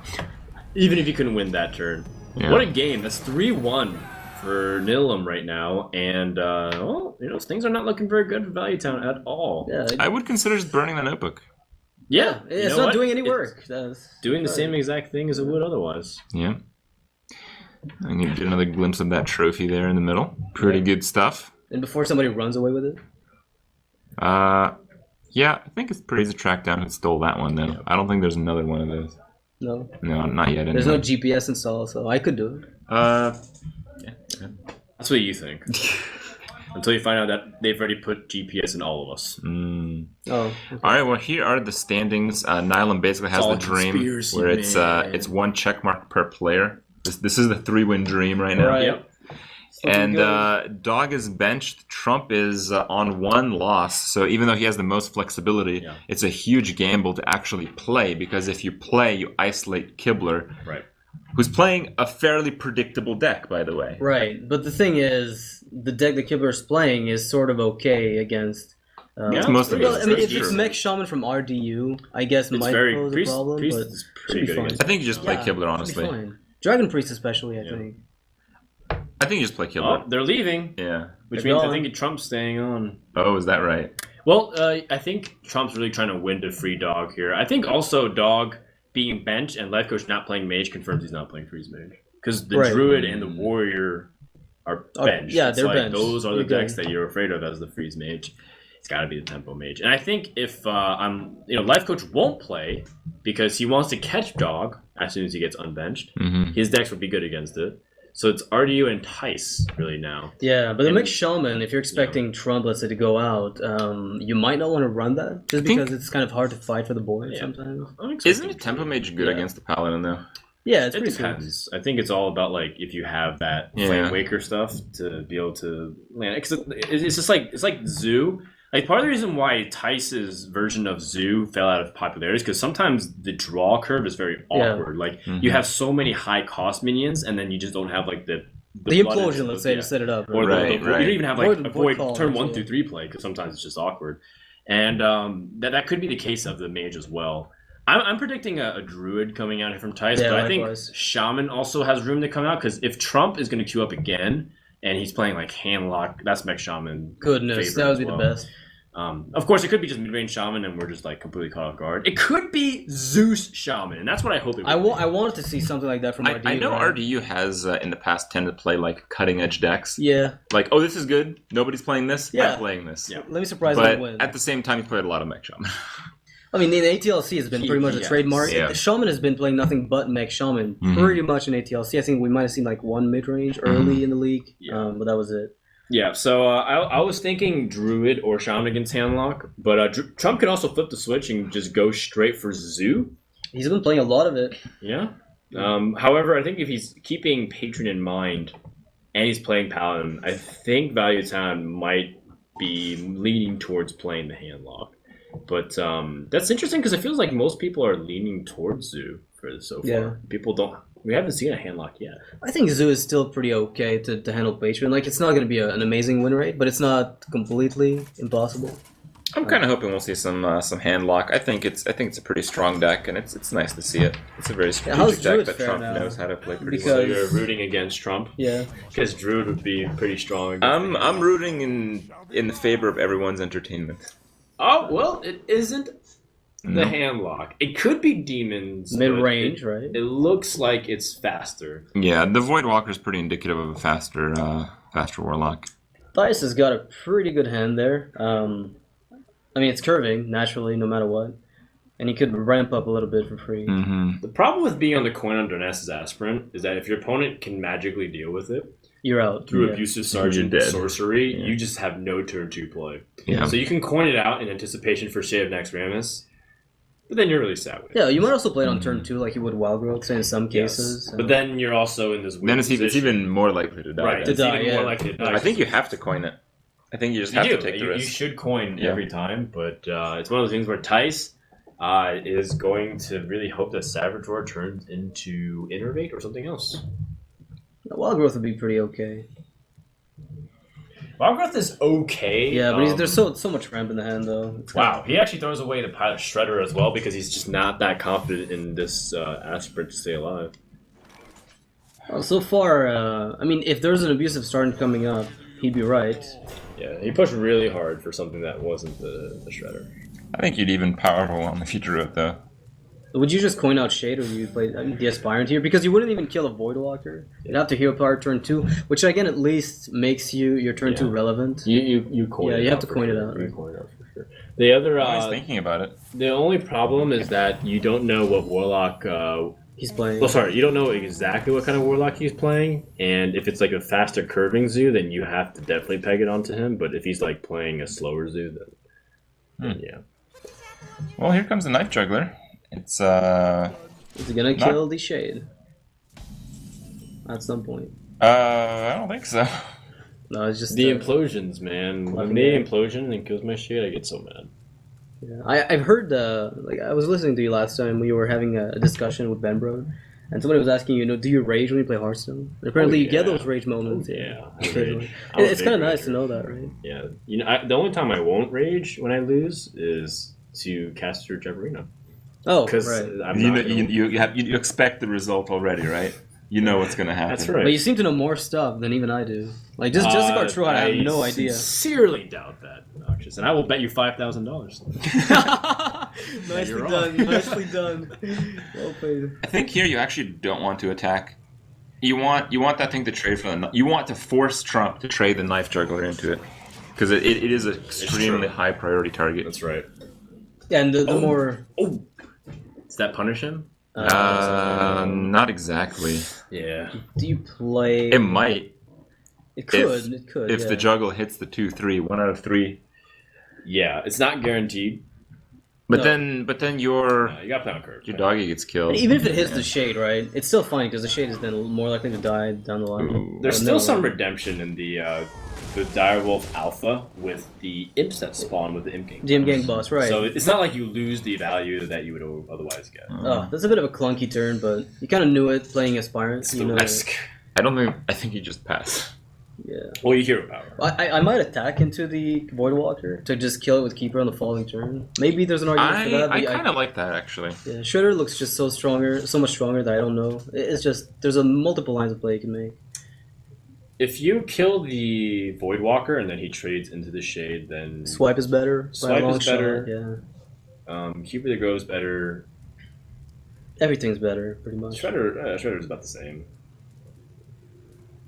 Do you want to? The problem is Defender of Argus on the other end is really punishing. So if Tice, No, you just silence though. yeah, but Get a really nice. if you silence. if you don't do anything and he plays Defender of Argus, and Yeah. it's like a 2/4 and a You just silence the Imp Gang boss and then kill the Kill 2/4 the- taunt with your Ven 4/4. yeah, I suppose Ferdinand's not convinced. it's still the same effect either way. Yeah, you kill the Voidwalker. Because either you kill way. the Voidwalker either way. Yeah. So Trump picks up the Hunter Creeper, and I think now he can just set up to make sure that he can use the Direwolf Alpha effectively. Yeah, the Direwolf How is do a you bit place clunky. the Rubian Egg though? You don't. I don't know if you want to play it beside the Haunted Creeper. I think you play the Haunted Creeper on the other side of the taunt here. Ooh. Alright, so he wants the 1/1s if they spawn to actually spawn near the egg. So Yeah, can you actually want trade. the one wants to spawn near the edge. Yeah. But you want the egg in the middle for flexibility. Because you might want to doggy one side or the other. I think that's the idea anyway. Yeah, I think Imp Gang boss, no matter what, we agree goes in the end though, right? Because of the way the one. The way the 1/1 spawn, yeah. So this is some breathing room. Your opponent loaded up only one power onto the board, Mhm. so I think you can take a turn developing Shredder. You don't have to silence, but I would not blame him for feeling the need to use Cupid to go to silence the egg here. Yeah, because I think when you swipe, if you want to kill the Nerubian, you are enabling all sorts of things, right? You're enabling the Yes. Gang boss, and then Yes. Now there is the other side of that. Shredder is a much better tempo play as well, but it does play into the Nerubian egg, and then you have multiple targets you want to swipe, which makes it very difficult to get effective trades. yeah, silencing the egg seems like the safer play. Yeah, Yeah, And- you get eventually 4/4 with the value. That thing's getting triggered some way or Wow. another. And with that Ironbeak Owl is the right play because he would have silenced the Shredder Right, and and gotten killed the it. 4/4. 4/4. Basically won the game. all right. So I mean, you can take the trade that's offered and lose the egg, which I guess is not really that big of a loss. You like get an extra 1/1, but do Yeah. you really want to do that? I'm Yeah, I guessing think you it's do. fine. I think you lose the egg and then you attack with the Imp Gang boss. Yeah. Oh, Perfect. nice. Perfect. Really perfect. Doesn't get much better than this. And you get to keep the Ironbeak Owl so that way you can get past the inevitable taunts. Mm-hmm. Your opponent might not have many taunts, but you can guarantee that there's probably like Trooper the Claw and other relevant minions. I feel like Swipe is about to hit and do a lot of work. Like the next 2 turns could be Swipe turns if you want them to, and literally like play them back to back. Yeah, this is directly to player or into Drew the Claw, so you can trade easily. Yeah, playing the 4/2 there. The swipe, I What does don't it even do? know if it's that good. It doesn't do much now, but the thing is, the second swipe makes everything so much nicer. You Man. just play the Drake, Drake swipe but it's would like, be devastating on this board. yeah. Shredder looks like it's actually fine now. I think I like the Shredder over the Drake. Yeah, it's gonna die anyway from your perspective. So It trades too cleanly. The problem with the Drake is that it dies to the 4/2, flame right? and- A 1 yes. drop. So Yeah, I mean, and the Shredder, the 3 health kind of acts as 4 health. could you just swipe the Direwolf Alpha? Oh wow, he's gonna do it. I guess. I mean, what it does is it sets up the sickest swipe on the following turn, and you're pretty much guaranteed to just clean the board completely. I don't know about that. No? You know, Okay. attacking here seems dubious just because you can afford to take that 1 extra damage, Yeah. and you're Yeah. gonna swipe things down anyways. Yeah. All right. That's well, a lot of damage. Do you think he's just going to Yeah. go all on the burst? There's no reason not Yeah. to here. He's gonna put his opponent on the back. Yep. You get a value discard on your Doom Guard. Yeah. Yeah, just the owl. If only it was Fist of Draxus. But unfortunately, the Shade won't die by attacking to the Doom Guard after the swipe was played, right? Right. So he can swipe hero power down the 1/1, and the 6/6 kills the Doom Guard. Right.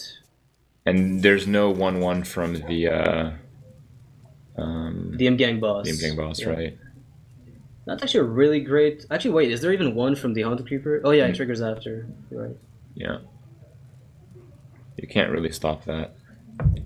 But I don't think you want to play for efficiency here. I think you need to just be desperate and stay alive. You're at 7 HP. Yeah, you have to swipe, right? Like you just You have swipe the to swipe. Voidwalker and just kill the Doom Guard with a Shade, and then finish off a 1/1. That's the only play. Value or tempo, that's the only play.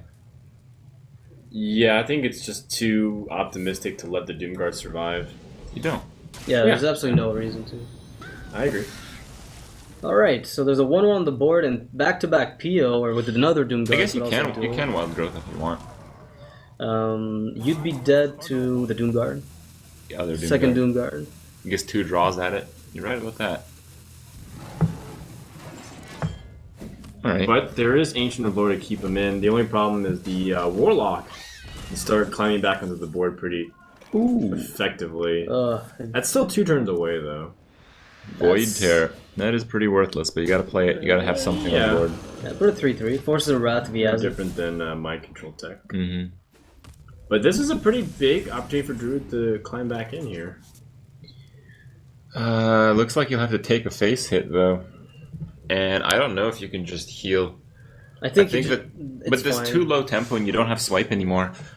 Can you afford not healing, though? Like, what do you do instead? Because You could do Shade Shredder. Do you threaten your opponent with lethal? You're not on 9 No, mana, but so you it doesn't combat care the much. board a bit more, and if you heal later on. Okay, so on the following turn you'd heal? Yeah. Alright, I can see that. Oh wow, that's actually gonna... Oh my goodness, it's Mal'Ganis.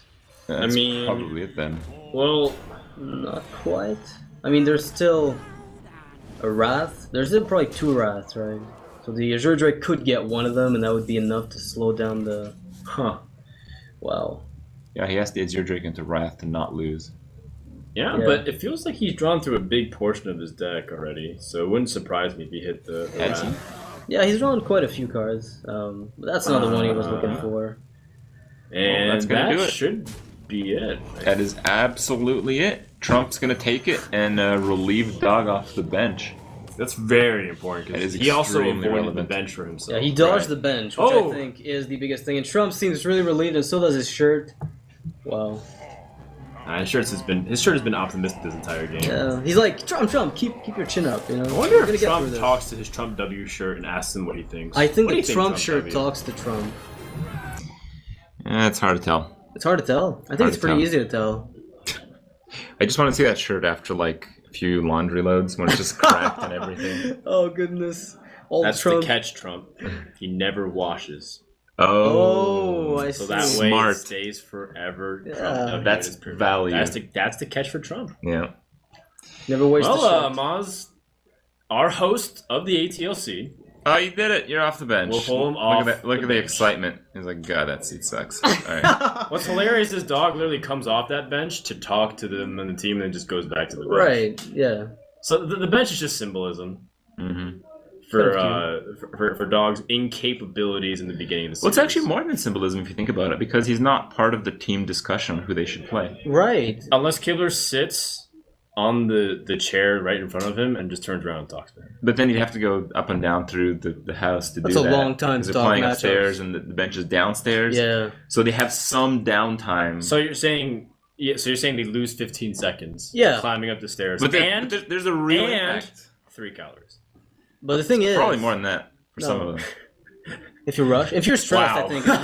What?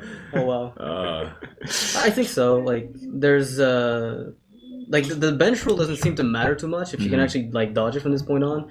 If Dog ends up going out with a patron, he can actually.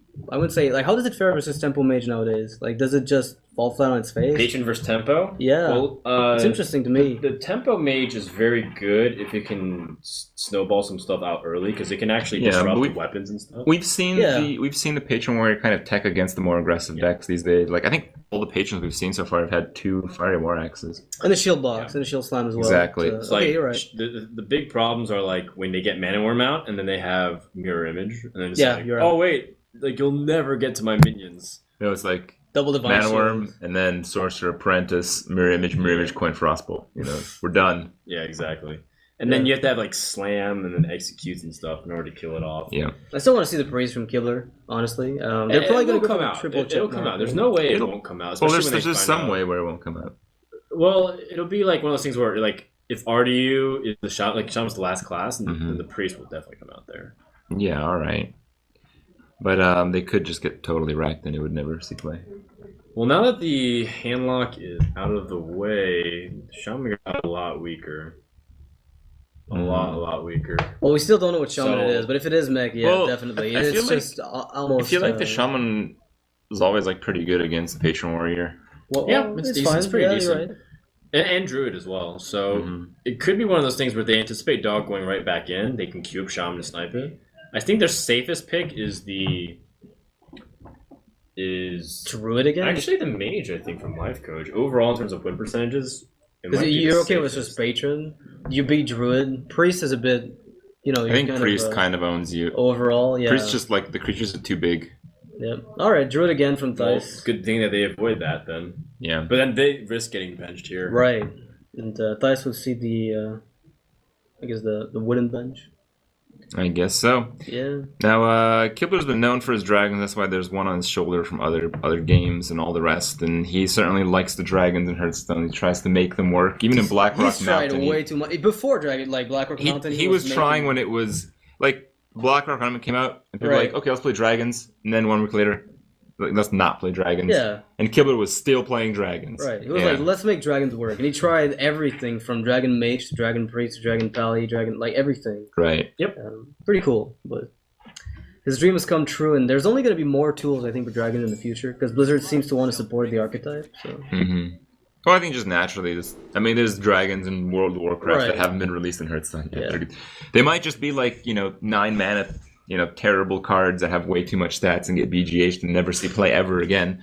But there's still going to be more of them. Yeah. Yeah, definitely. Oh, that's. Well, I feel like almost every dragon has had some relevance at one point. Mhm. Yeah, The argument was Nostormu Joust was like Nostormu, crazy but good. Nostormu had some pretty dominant strategies. Yeah, we both know Yeah, about that. I think it's like the best strategy in Hearthstone that ever came about. Yeah. Still more fair than Patron, Yep. right? Yeah, still more fair. It's like the definition of non-interactive. You can't even have your turn. Right. You can if you're really fast. Yeah. Yeah. And I guess. learned that if you played Nosdormu and then 3 Jousters, you actually skip your own next Turn. Yeah, it's not a good idea. Oh. Wow. You went really far down the rabbit hole to research this. Well, you No, tried I just wonder played if it. you I can played see- one too many. Uh, And then just went back my opponent's full turn. I'm like, damn. Kibler's deck currently, like, we see no mulligan number 1. This hand is pretty gorgeous, I think, and there's no dragons yet, so could be, Yeah, like, but all a these standard cards priest. aren't on the dragon deck, Right. so it's still pretty certain in my mind that there is a dragon priest. Yeah, how does Druid fare against it? Is it able to contest? It's hard to deal with all those guys, I think. Yeah. I think it's even more dependent on it was before. So the way Druid could beat Priest, a lot of people felt like Druid was good against Priest because you could seize the early Ooh. tempo. Wow. That's And- Wrath into Dr. Boom. Yeah, that's pretty effective, and that's early game tempo. Pretty effective. Okay, sure. But Priest got much better at stabilizing the early board Yeah, they with do. minions. So Priest definitely got much better at fighting back. However, I don't know what to do against Dr. Boom on turn 3. Especially if you use the coin here and you never get to play Twilight Guardian on 4. Oh wow. Yeah, that's gonna be a bit tricky for Killer. He's gonna have the eyes wide open, popped It was out. like, beat this. Yeah. 3/4 Dark Cultist. Dice is up? like, yo, do you think I mind? Now Tice has a really hard turn. Yeah. Do I pass or play Dr. Boom? Do I get Shadow Word Deathed? And lose the to game? be fair, Shadow Word Death would be pretty disastrous. Yeah, it would be like you lose the game straight up, I think, most of the time. I think the Dragon Priest commonly runs 1. I think some of Yeah. them run 2. Yeah, Light Bomb comes in much later, and that's Uh-oh. the most likely way you're gonna lose the boom. I think Light Bomb's actually very rare in Dragon Priest these days. It's Well, in 1 or 2 Clento- copies pretty Clento has it. frequently. Yeah. Alright, Powered Shield, does that do anything at all? It draws you a card, but you can't play Shadow Word Death. It makes it so the Boombot doesn't kill your Dark Cultist, which is what was probably going to do. Yeah. So I guess you could play a Shrinkmeister to try to hit Dr. Boom for 3, and eventually wear him down. You can also Or- just hit a Boombot now and heal whatever repercussions. Yeah. Mhm. I mean, those both options. They'll Pretty suck. fun. Yeah, they're both pretty, like... They're both bad. Because the problem with losing Dark Colors on board without minions is that you don't actually have any benefits for the buffs. Right. Yeah. Oh. The Boombots showed mercy. Yeah, that was a pretty good outcome. They might not in the future, depending on what he does here. I mean, healing him and healing himself. Is he going to heal himself? Yeah, I think there's no point in healing the Dark Cultist. It's going to die to the Doctor Boom. Yeah, the question is, do you expect him to trade into it or just push face?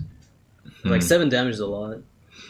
Well, Wrath I Hero think, Power works. I think the Boombot just has value because you have the Savage Roar. So I kind of like the Dr. Boom hit, even though you lose 7 damage. I think if you just control the Priest, like if the Priest is just always losing, it's back to that problem. Like, if you just never stabilize, nothing's going to work. Especially in a minion-based deck.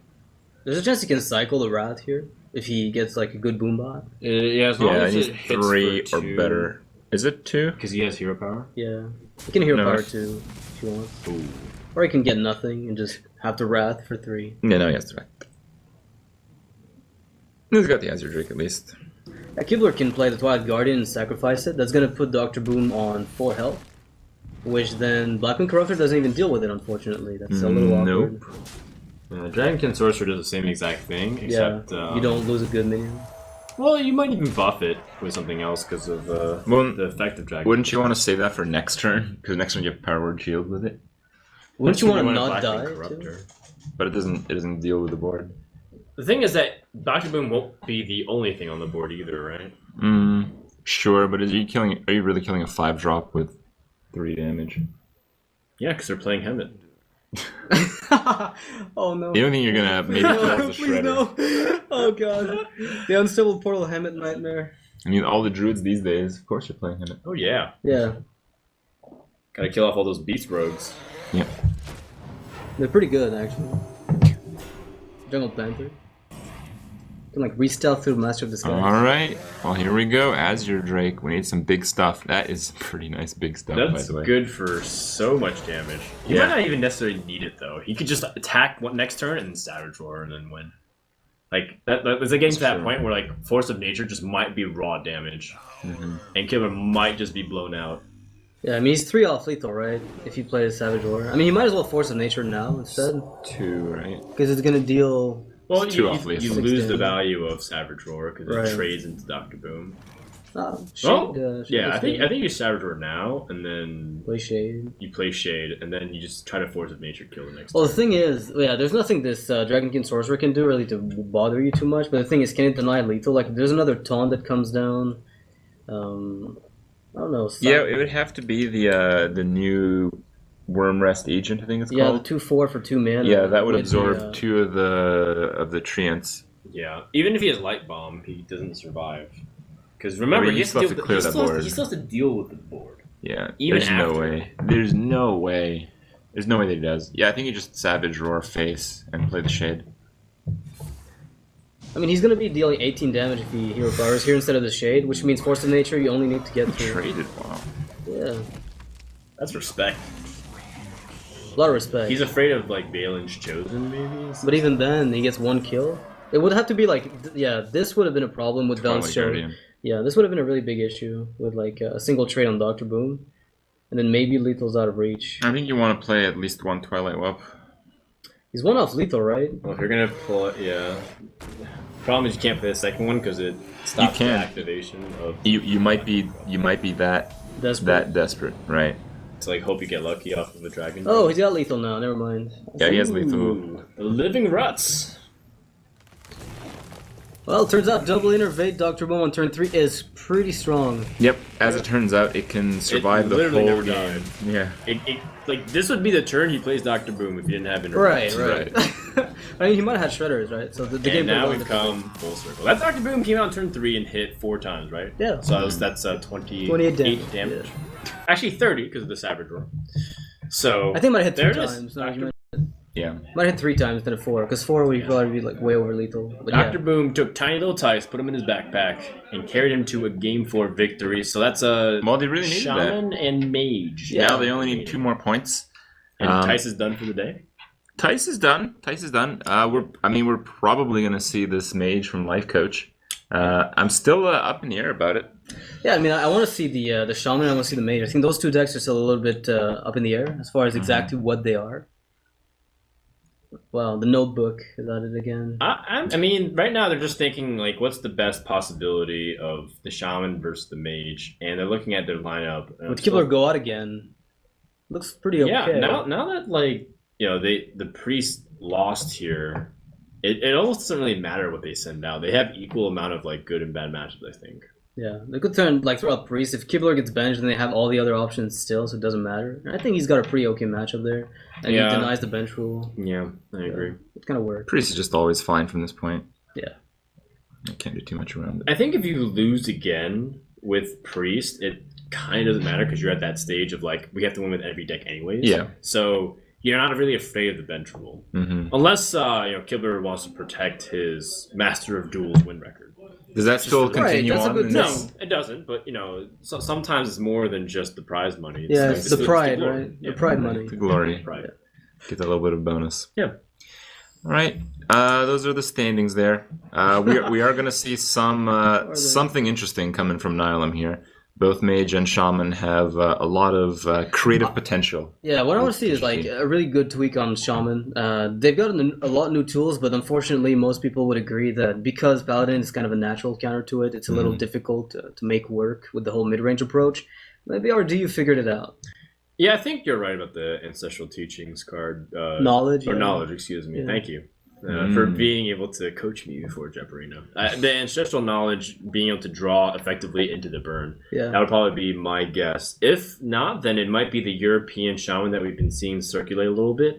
But that deck it just feels like very average. It's like you might as well, it's like the same as like mid-range Paladin. It's like it's good but not great. But it still kind of Is it works. in this totem-based, tournament. It kind of Or- works. totem-based one, or another one completely with like Mukla's Champion. Oh no, the mid-range one has like one Thunderbluff Valiant. Yeah, in Asia, there's like that crazy. That sounds like an Asia thing. Like Yeah, like totally, Bloodlust and totally, stuff yeah. too. But like the regular mid-range Shaman just has like normal stuff like an Alec here and then like Zombie Chow early on. But you have like some interesting cards like Thunderbluff Valiant in the middle there. Okay. I just really like that card, by the way. Yeah. Thunderbluff Valiant. It's Yeah, just it's really just cool. You don't have to go full on gimmick to make it work. You can just like sprinkle Yeah. it in; it'll work sometimes. Yeah. And there's a couple of TGT cards like, and then sometimes they like cut back one Feral Spirits because it just feels like ineffective against all the 3/4s nowadays. And Yeah. so Yeah, makes it sense. just feels like mid-range Shaman. Unfortunately, despite the best efforts for Totem mid-range Shaman to be a thing, I think people maybe went too all in on it, and they realized that just like a couple of tools are still pretty good. Yeah, it's kind of like going all in on Silverhand recruits, right? Like it's gonna work. Yeah, like no one puts to- Warhorse Trainer in their deck. Yeah, so, like- oh yeah, I'm gonna do that plus Silverhand. Like I like plus, that card too. It's pretty good, I yeah, think. it's but- great. It's Guys are cool. sick in certain formats, but Yeah. currently constructed, I don't think it's that good. All right, well, there's going to be a Priest from Kibler. That does seem to be like a very nice choice, and Shaman from RDU. Yeah, I can't even be mad Now, about the loss, really. Like, What after it could happened. happen Yes. is that they could play Keep Away with Shaman and then squeeze in like another matchup that Shaman would be really good at, and the Mage would be worse at. Okay, like so Page they just end up Warrior. isolating something else. Right, with a so they Shaman. can get away with it. Okay. Druid's unfortunately bad against both, so they're in a really awkward spot. Now, of course, Life Coach could be throwing us all in a whack. He could be playing like Neville's Giants Mage for Oh my god, I hope so. With a Frost Giant. It would be really cool. That'd I still be really haven't, nice. haven't seen that one play out yet, but I've heard great You've heard things. of it. There was like Yeah. this one game Against that- Reynad? Yeah, Yeah. Reynad played against Rage, and it was like so long. It was like a 45-minute game, but it was Okay. crazy. Fatigue versus fatigue, and like pinging their face, and then realizing they don't ping each other's face type thing. And then the reason why he was pinging his face so aggressive because he had Frost Giants, and he Frost Giant Echo Medivh into more stuff, and to duplicate that into more Giants. More stuff, yeah. I want it. Yeah, it's pretty cool. It's like one of the coolest decks to watch. Unfortunately, it's got like a weird win rate. By weird, probably mean No, it's like not it's high. 50-ish. Like it's Okay. 50-ish, but like it depends on who plays it. But even Neville's himself, who loves the deck and is probably obsessed with it, kind of agrees that the deck is not the best one. All right, still a lot of excitement to see what Shaman it's going to be. Oh, The Mech Shaman, It's right? probably Mech Shaman, yeah. Yeah, it Lava looks like Mech Burst Shaman. Reno. Yep, there it is. yep, looks like mech. Typical Now the flip side is he could have no new cards. It could just be all the old stuff. Oh, Kibler with I think the crazy. Clockwork Knight is still just pretty good, though. Yeah, it's not bad. Like, it still just kind of better than works Fel with the Reaver. theme. It's better than Fel Reaver if you want to go for a more safer approach. Tuskar Totemic. Yeah, that was from TGT. He played Oh. he played that in the last week of ATLC as well. I So think. that's interesting. Yeah, I think it might be the same deck. This is like the nuts for the priest, though. Yeah. You're not breaking this. Oh my goodness, Well, that's insane. he didn't have a dragon, and now he does. So that's really bad. Because now before he could have power maced that down. And this is where it goes downhill. It's like This is with, RDU's with face. the shaman, it's bad if you can't get much of an aggressive start. But he literally got no aggressive start. Yeah, like a mech Like warrior on would've aggression, it's at a 0.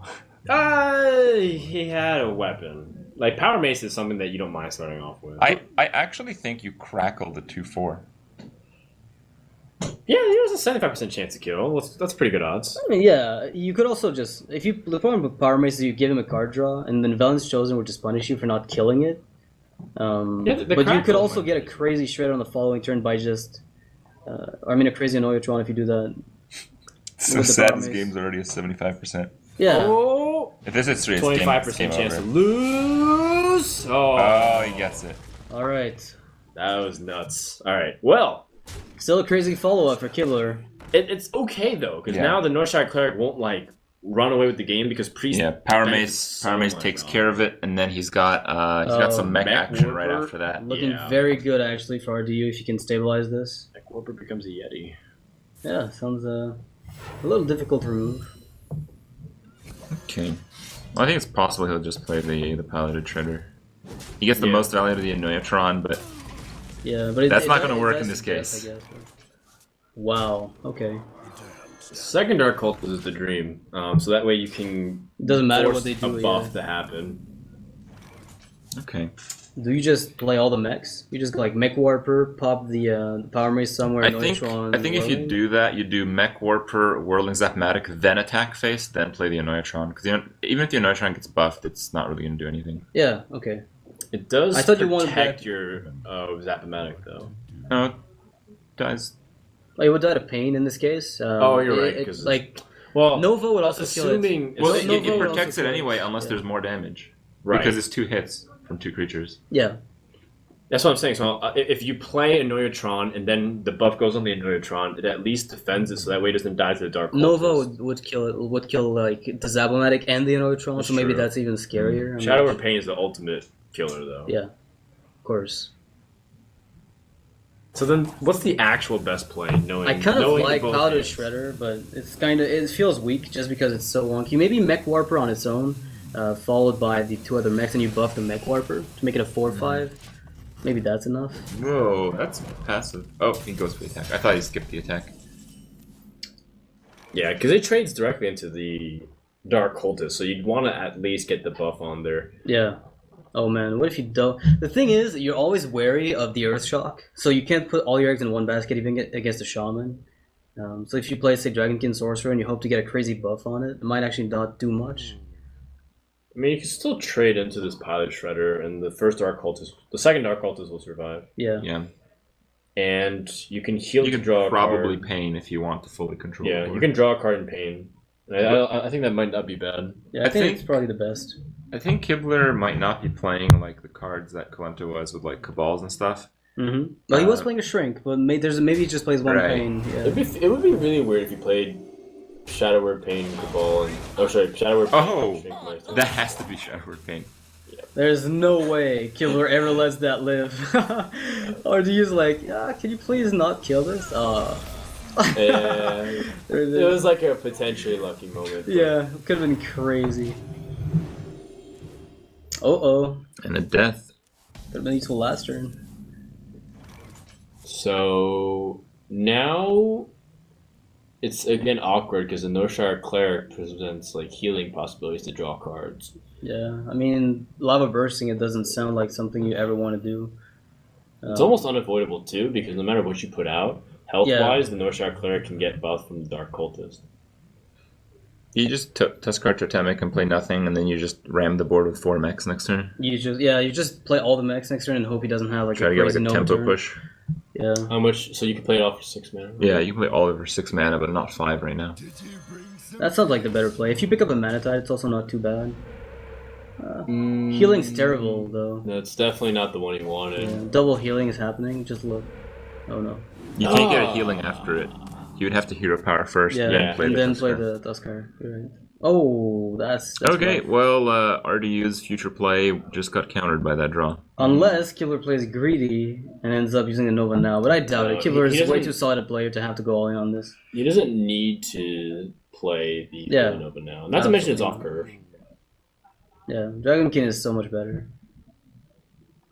I think he can evaluate if he wants to actually buff stuff or keep his Dark Cultist alive, and I think keeping the Cultist alive is better. Yeah, you just want a creature quantity at all times against Shaman. Even if you have Holy Nova might just not clear everything you want. So you would heal first the Dark Cultist and then draw. Okay. Well, Unless this he is wants to fine, too. trade it away. There's It's always the that same chance, thing, I right? guess. Oh my Oh! goodness, that punish next So turn. he's greedy. Yeah, going for the greedy clear, but it might actually work out depending on how the follow-ups. Yeah, I guess his AoE and retaliation is his minions on board. Yeah, exactly. You can use them as removal, which might work out. The Anora Tron's gonna be a bit pesky, but he's got the. I think he also wants to play around Lightning Storm by doing this. Yeah, it has been seen in some Mech Shaman lists. It isn't. It's not entirely unreasonable because some Mech Shamans have like had backup contingency plans. Yeah. Similar to how like Mech Mages play Flame Strike, and I'm like, why? And Yeah. it's just because they realize they need that sometimes because the game's gotten too board centric. Yeah, it's always whenever like you overextend because you think it makes sense, then you lose. Well, he can kill everything besides the 3/4, and that's just probably gonna be way good enough. Yeah. I don't see how RDU can ever win this game. Yeah, the nuts draw from Killer. I mean, it kind of compensates for what Thais did to him last game. It's got to come back, right? Yeah. I think the problem is that RDU's like he just didn't do damage. Like he's had 29 health. Yeah. Well, the start from Killer was crazy. 0. Yeah, and he can Adequate afford rating, I he think. can afford to heal his minions. That's how embarrassingly one-sided it's been so far. Yeah, absolutely. And there goes the Black and Corruptor with the value. The Holy Nova led to that, so yeah, Holy Nova It was a good turned out play. fine, Yeah, it turned out perfectly fine. I think it was so far ahead it didn't really matter. Yeah. Unless RDU picks up like Doom Hammers. No, he needed like Doom Hammer to be now and then drop. Yeah, it. he didn't drop it. He just with, doesn't have enough time. I mean, what do you kill here? Like you'd be able to. It doesn't really matter what you kill. You can't play the long game because you're losing that. You Yeah. can't go phase because you're You losing have that. to get Doomhammer, you have to top deck Yeah. like Crackle and get spell damage to it. Yeah, and you need to not be dead by that time. Yeah, I think he's just gonna concede. So that's gonna wrap up game 7. Yeah, Kibler wins with the Priest, so Shaman will have to go up against one of the 3 decks left for Value Town. It's not really that problematic, I guess, but the Mech Shaman now has its hand face up. Everybody knows what it is. It's not nothing unexpected. Yeah, it's pretty typical stuff. Maybe it might have a little bit of flavor. I mean, I think the Tuskar Totemic is kind of a weird thing, and that might work out to Yeah. really good stuff. So, maybe it'll work. Maybe it'll surprise a few with a few other tech cards we haven't seen yet. Yeah. But, still a lot of play left. Yeah, I'm just curious to know though that for the Tempo Mage from Life Coach, we've seen him play that. He loved the deck when GVG came out. He played a bit of Tempo Mage, and he kept playing like of Mech Mage that is, and he switched to Tempo Mech, like kind of a hybrid. I wonder if he updated it with anything from TGT, if anything was worth changing, because the deck was pretty consistent during Right. ATLC. Like, is there a It's reason to true. change it? It's just like so many variants of it. Like there's just like the spell tempo deck, but I actually really liked the double Fel Reaver Yeah. tempo Right. Mech Mage. Yeah. Yeah, just kind of all in most times, but the all in just worked almost every single time. Yeah, they've got burn actually. They can Yeah. get you down. Whereas I like how it was initially like a shaman innovation where they basically had they had no draw, so they were just like, okay, let's go all in and punch face and top deck Right. lava burst.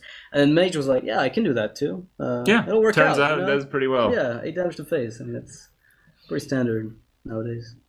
All right, well, RDU did lose that, so he's threatened to get benched with as inconsistent as the Shaman is.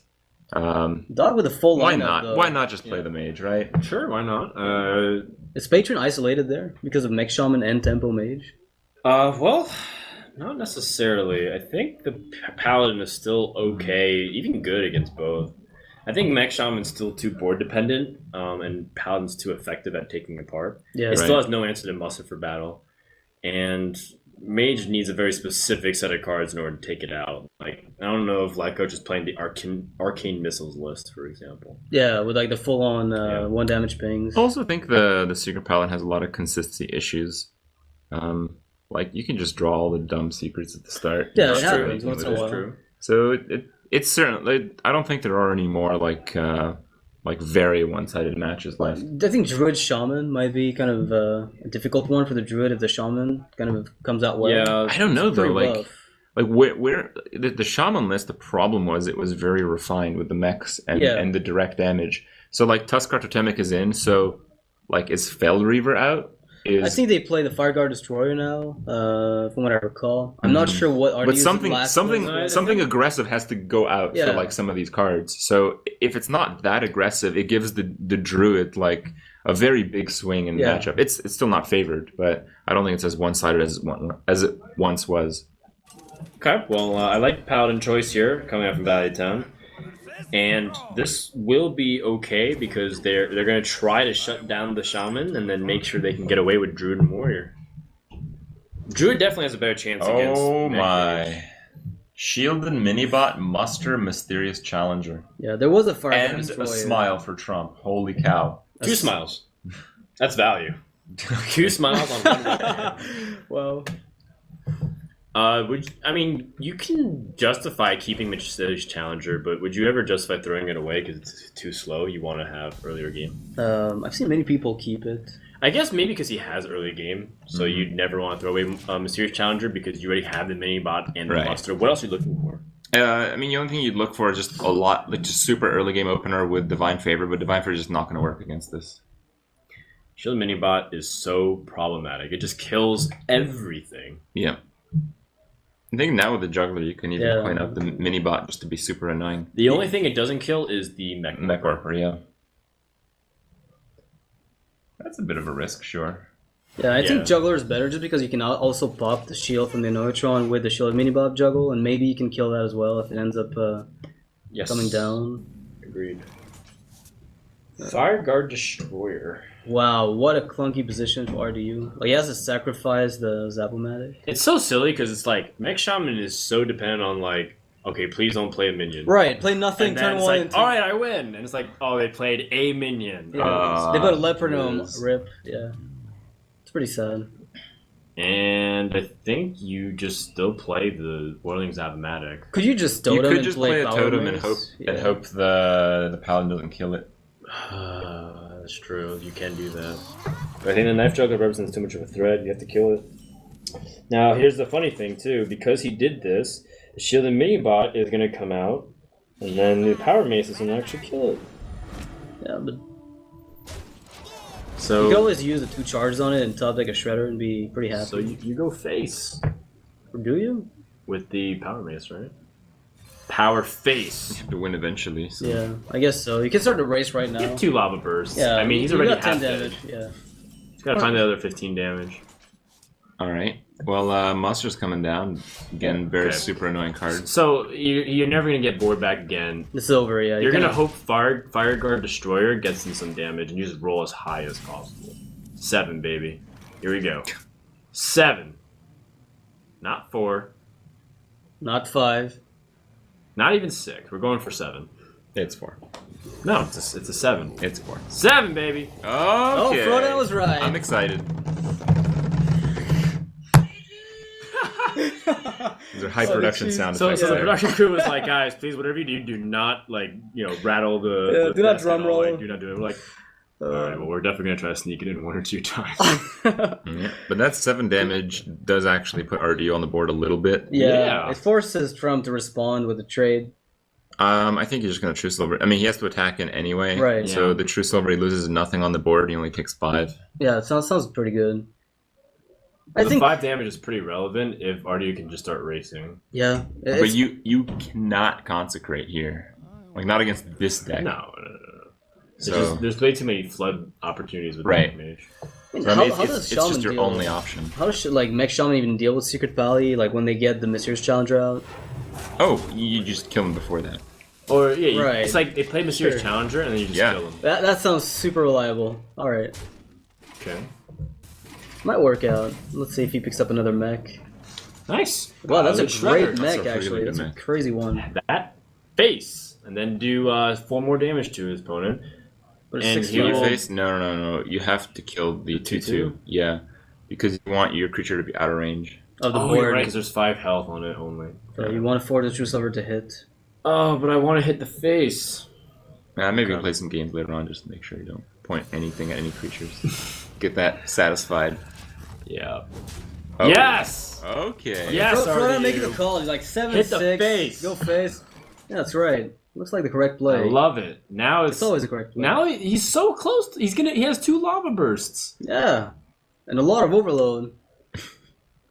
Well, I mean, he has no overload next turn. Yeah, of course. So, like, if a minion sticks onto the board like a Gilbillion Stalker, then you just put the Flame Tongue Totem hit, and then it's like lethal the following turn. There are no Gilbert Stalkers in this deck. Patient Assassin. The Pilot Shredder. Yeah, Patient Assassin. The Piloted Shredder. Calling That's it. true. Or even the Patient Assassin. Even Doomsayer would be let's not good. get greedy. Because you could get Greed. what? Greed boys. Does he have lethal next Also, turn? Trump didn't put a shredder in the middle. Meanwhile, RDU did put a shredder in the middle. You tell me who's the better technical player. Yeah, I think RDU has it by a long shot. As what? He's actually he's too off lethal anyway. Trump is too off lethal. Is he trying to represent lethal so that RDU makes trades? 4, 7. No, he's like too. No, RDU can't afford a trade. His hand does not. Yeah, Yeah, there's no way. Trump is too off lethal. You're right. I don't know if he miscalculated or if he really wants to force RDU in a weird spot. He's like basically like saying, I have two. Oh, I think the reasoning is next turn I get protected by Noble Sack. Look at RDU. He's like, what? Why did you do that? Do you have second True Silver? And Trump is, wow. He doesn't even need Mysterious Challenger. But here's the thing. I don't know if Trump's aware, but like this deck doesn't actually run two True Silvers very frequently. No, I think he's got a Cog Hammer. I don't think he plays two. Yeah, right. But maybe like the Cog Hammer would also give lethal. But like next turn, that's the problem. Like he's a little bit of mana off lethal. I think if RDU's really like tuned into what people are playing in Secret Pally, he'll go face and be pretty happy about it. RDU goes all in with Shaman pretty frequently. The Mech Shaman I at think you least. have to. Just Flame Tongue Totem and then Spire Tang. And just push it. Whoa, I don't Looking know. for that Stone Claw. Oh, he gets the Stone Claw Totem! But then the Consecration is still alive. Yeah, he just voids it. Yeah. Trump's still without the lethal, but at least he's got this Challenger, right? That's gonna work for him. I don't know. I really like the Flame Tongue The play thing is, you have because to Consec, right? the thing is, like you have 2 Lava Bursts and Flame Tongue, and you can't play all of those next turn anyway. And this game is not going 2 more turns. Someone is winning in Someone's the next winning turn. next turn. Yeah. Consecration though is like because Trump is playing Consecration, he can't also let RDU attacks. He's gonna have to make a lot of trades, which gives RDU a bit more time, Yeah, right? but he's got like a good board for trading. Yeah, a lot of 1/1s to throw away, basically. Whoa! Mysterious Challenger. So he's Whoa. just gonna play with the Noble Sack in mind. I think he will make it so that Noble Sacrifice will Well, how do you do force. that? Wait, you have You to have like to kill trade- off a creature. Yeah. Yeah. You have to kill off the spider. You can kill off every creature except the 6/5. Yeah. All right. So And then you still have lethal next turn. Yeah. So RDU needs lightning. No, No, he needs to kill off a Shredder and get a Doomsayer. and then redemption no hits on a Doomsayer 1/1. doesn't activate till his turn. No, you Oh, kills his opponent's Needs to shredder. stall. Sorry, Yeah. yeah, kill your opponent's shredder. My bad. I thought you meant kill his own shredder. Trump's line of play worked out pretty well when you consider the fact that he was planning to do this. I mean, it gives him a lot of trading. The 2 extra damage from Flame Tongue, would it have mattered ever? It would matter. Yes. It would matter Yeah, if you you drew could lightning t- bolt. If Lightning he drew Bolt. Lightning Bolt, he would have won. You're right. Yeah. He has Lightning Bolt, we saw it. Yeah, we saw it earlier in his like opening hand. I think he just mulliganed it away, Mm-hmm. so there was a chance he top decked it. But I just feel with this line of play, he had 0% chance to win this game. Yeah. Well, he still has like. Can you do No, you can't. There's too many secrets on the field, so it's like everything. You know it's everything. I wonder if he can survive at all, and I don't think he can because it's like if you roll Spell Power Totem and then Lava Bursts, there's still too much damage because of Redemption. Trump is All amused. this L stuff. secrets triggering at the end of the turn. Okay, Doomsayer. I don't know. It's like too slow to see. I see nothing. It looks like he's just gonna play just because of the lack of time. Because secrets take forever. Yeah, Trump's going full metronome on us. Did you see that? Wow, what has gone on? What transpired in this game? I mean, that Okay. was a good totem to roll. Yeah, the best one probably. Nope. Ship's Cannon. Repentance. Trump still has lethal, way over lethal. Yeah, he's got For competitive sure. spirit, so Yep. we know that's Whew. an He exhausted all 5 of his secrets, I think. Yeah, and the Mech Shaman from RDU not working out. That's 2 games. How crazy would it be if like secrets took so long and if RDU had like animations that it skipped Trump's turn? That's pretty far off from happening. Oh man, one day though, like you know, in I don't know. Brentbro wants to release cards for hundreds of years. He said, "Give it 100 Yeah, years, we'll and this see. year's challenger We'll with see. 20 secrets." RDU, your spot is Oh. requested on the bench. Amaz is being pretty roleplay-ish, right? You know, as a former rival of RDU back in the day, Amaz and RDU used to play each other all the time. So like, maybe it gives him great pleasure to bench RDU. Oh, you think so? Yeah, a Maybe. little bit of a We'll good- just say that. We'll go with that narrative. Okay, sure. That sounds good. Well, Creating the good rivalry news is champions. now we will finally have to find out what is in Life Coach's Mage Day. That's right. And it's tied 4-4. So Value Town, they were down pretty significantly, and they've climbed back very well. So it's down to Dog Warrior. versus Life Coach. Yeah, and my question again is the same: is Tempo Mage just hard countering the 2 decks from dogs? From dog or not? Well, I think it's just gonna be Patron Warrior. So Well, you can't counter both decks. That's the thing. You still have to win with everything. Yeah. So even Like- if it counters both decks, can RDU So- win with Shaman? Against Patron, it might be possible. Yeah, I think it's actually not pretty control close. I warrior, think it's right? pretty But- close. But now with the double shield block, it's making things a little bit more awkward where there's a lot of armor gain. But it's still I don't think the shield block really matters much. I think it's all about like the fact there's 2 Fiery War Axes in the deck these days, and that makes it so you just stop the damage before it happens. Yeah. I mean, another if you strong shield defensive block, it's like, okay, so I'll shield block and then take 18. Yeah, it's okay, No, okay. it's the shield slam that has actually like a little bit of Yeah, removal understandably, it might help a little bit more with the shield slam. All right, well, we'll have to see. We'll have to get there first. Yeah, that's right. The winner of this, because I know some people are tuning in, they're not really sure of the format. The winner of this goes to tomorrow with a 1-0 score, and they play in the winner's match for spot directly into the grand finals. And Against Cloud9. Yeah, if they lose, then they have to try one more time to get a spot in the semifinal, guaranteed. Otherwise, they lose twice from that point on. Well, it kind of sucks. They have to play a 3rd and 4th place match. Then again, we kind of figured out that the first and last spots were kind of the best ones to operate from, I guess. if you wanna First, get that probably a out. little better. Yeah, first, obviously. Yeah. First is a lot better by at least $20,000 per player. Yeah. Well, That's in terms of the pretty- seeding, like 4th place, you only have to win 3 total. First place, you only have to win 3 total. 3 total, yeah. And But if last- you're 0-2, I don't know. I don't know if you're winning 3 in a row. After Yeah, that, if but that's you're- quite yeah. a story. Yeah, that would be. if you get it The done. story indeed. Life coach versus dog. It's mage versus druid. I think dog's already accepted his fate. He has to play the druid versus that tempo mage. Now, Here's the funny thing: if that's actually freeze mage, Then- our minds are blown. If that's Life coaches is probably not winning because both Patron Warrior and Druid do quite well against it. Malagos makes things a little more bearable sometimes, but against Patron, you're usually just blown out. it has a pretty decent chance Yeah. against patron. Patron doesn't have as much life gain. They do now, though. because of shield blocks. Yeah. True. Yeah, Zalay played the a no armor smith version, I think, for a little bit with like cruel taskmasters, like double cruel task. But it's not 0%. No, not at all. Yeah, far There's from like it no actually. matchup that are 0%. Freeze Mage versus Control Warrior is like It's actually 2%. gotten better because Has of it changed? Emperor's Sword. Yeah. Okay, Emperor changed the. Maybe like 5% now. 5 to 10%. Yeah. You play like an Archmage, and then the warrior somehow doesn't have removal. Yeah, ever. And then you create a lot of fireballs, then play Thorson later. And then you get them all for 3 mana each. Yeah. Yeah. Sounds super consistent. But I mean, it's the only way to win, so you take it when you Yeah. see it. All right. Well, that does look like a mech mage variety, but there is like this new mech mage that's like very. It's just basically tempo mage with mechs. Right. The whole same array of spells that Flamewaker play. Right. So it could be that. The Inoyatron, I think, is one of those somewhat optional mechs, so it does lead me to believe it is just the traditional mech mage. But the traditional mech mage these days, they have like the Fell Reavers and stuff, which really does destroy Druid pretty well.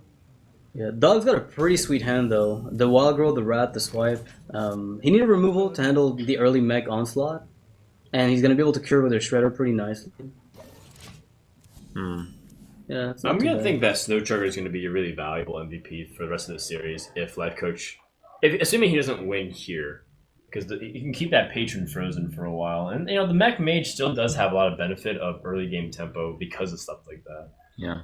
So the argument for not coin Wild Growthing here is I assume I won't need my Wrath on turn 2, but you don't expect Life Coach to play free, so you probably will need your Wrath on turn 2. So I think playing Wild Growth first is the only way you're not gonna waste it. Oh, there's Antonidas. I actually think the tempo mech mage does drop Antonidas. Really, with spare parts and all. I mean, they Yeah. run them for Yeah. Flamewaker. So I think Antonidas actually tells us it is just mech mage.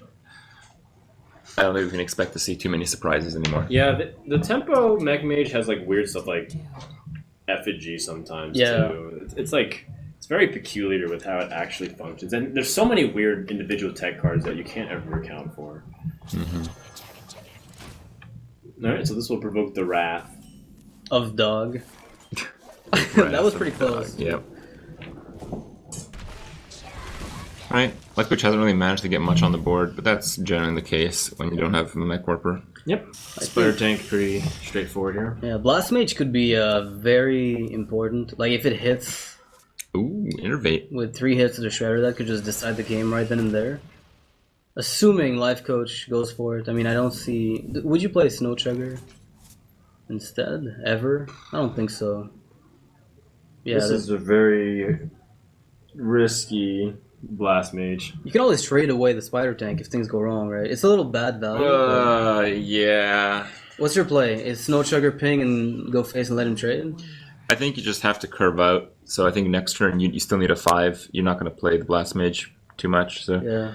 I think Blast Mage kind of sucks here, but it's kind of made up by the fact that next turn you'll have a better play with Snow Chugger Spider Tank. You could probably Fireball as well. I mean, it's a lot of overkill, and Druid of the Claw would be even harder to handle, but you could at least kill what's inside the Shredder most of the time. And then maybe get a 5 with Spider Tank Snow Chugger. Oh my god! And it's bad. Wow. Swipe does not clear. It needed 3 attack for a swipe clear. Yikes. Well, that's pretty much what we were talking about. Keeper of the Grove can salvage the Spider Tank, right? You can always finish it off. Luger's thinking of going face right now, by the way. Yeah, because he's thinking, well, I don't have to worry about swipe. Do I have the opportunity to go face here and be aggressive? Would Savage Roar be an issue again? That's another question. Well, How about Drake into second innervate? Then oh you can man, innervate twice. that and would be swipe. That would be game ending. That'd be really cool. yeah.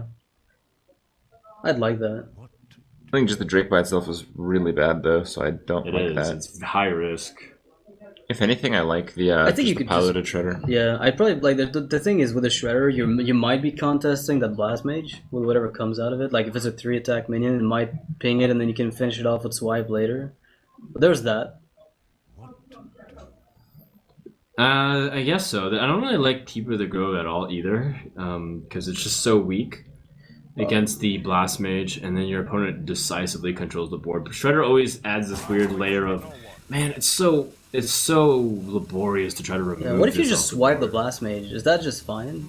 I guess you can just innervate and kill the 3/2 then. Yeah, and then you can always curve out with the Shredder on 6, or Keeper of the Grove with a hero power if you You're go just 2/3. always going to be playing from behind from the Yeah. stage unless you get like a really big card like the Ancient of War or Doctor Who Yeah. or something. Yeah. Yeah, that's the big problem, is that he loses initiative on the board. I think he's like okay with it because he still has minions to play. Oh my god. That's a free 2/3. Wow. Very sick. And now Druid can't deal with this. But a Shredder and Hope. It's like Ancient of War has to be the one that kills his board. Another minion gets picked up, so that's something else. Yeah. I mean, it might actually work well with the Keeper of the Grove to finish off something. Or another swipe as well. There's always that. Wow. Shredder doesn't really matter too much. It gets reduced by 1. Yeah, But the still, cost ultimately, reduction it's doesn't gonna be matter, 6. but the body itself, I think, is... Yeah, you could Pretty make good. an argument that you care more about the board, since even next turn, Antonitis just dropped on the board is still very devastating.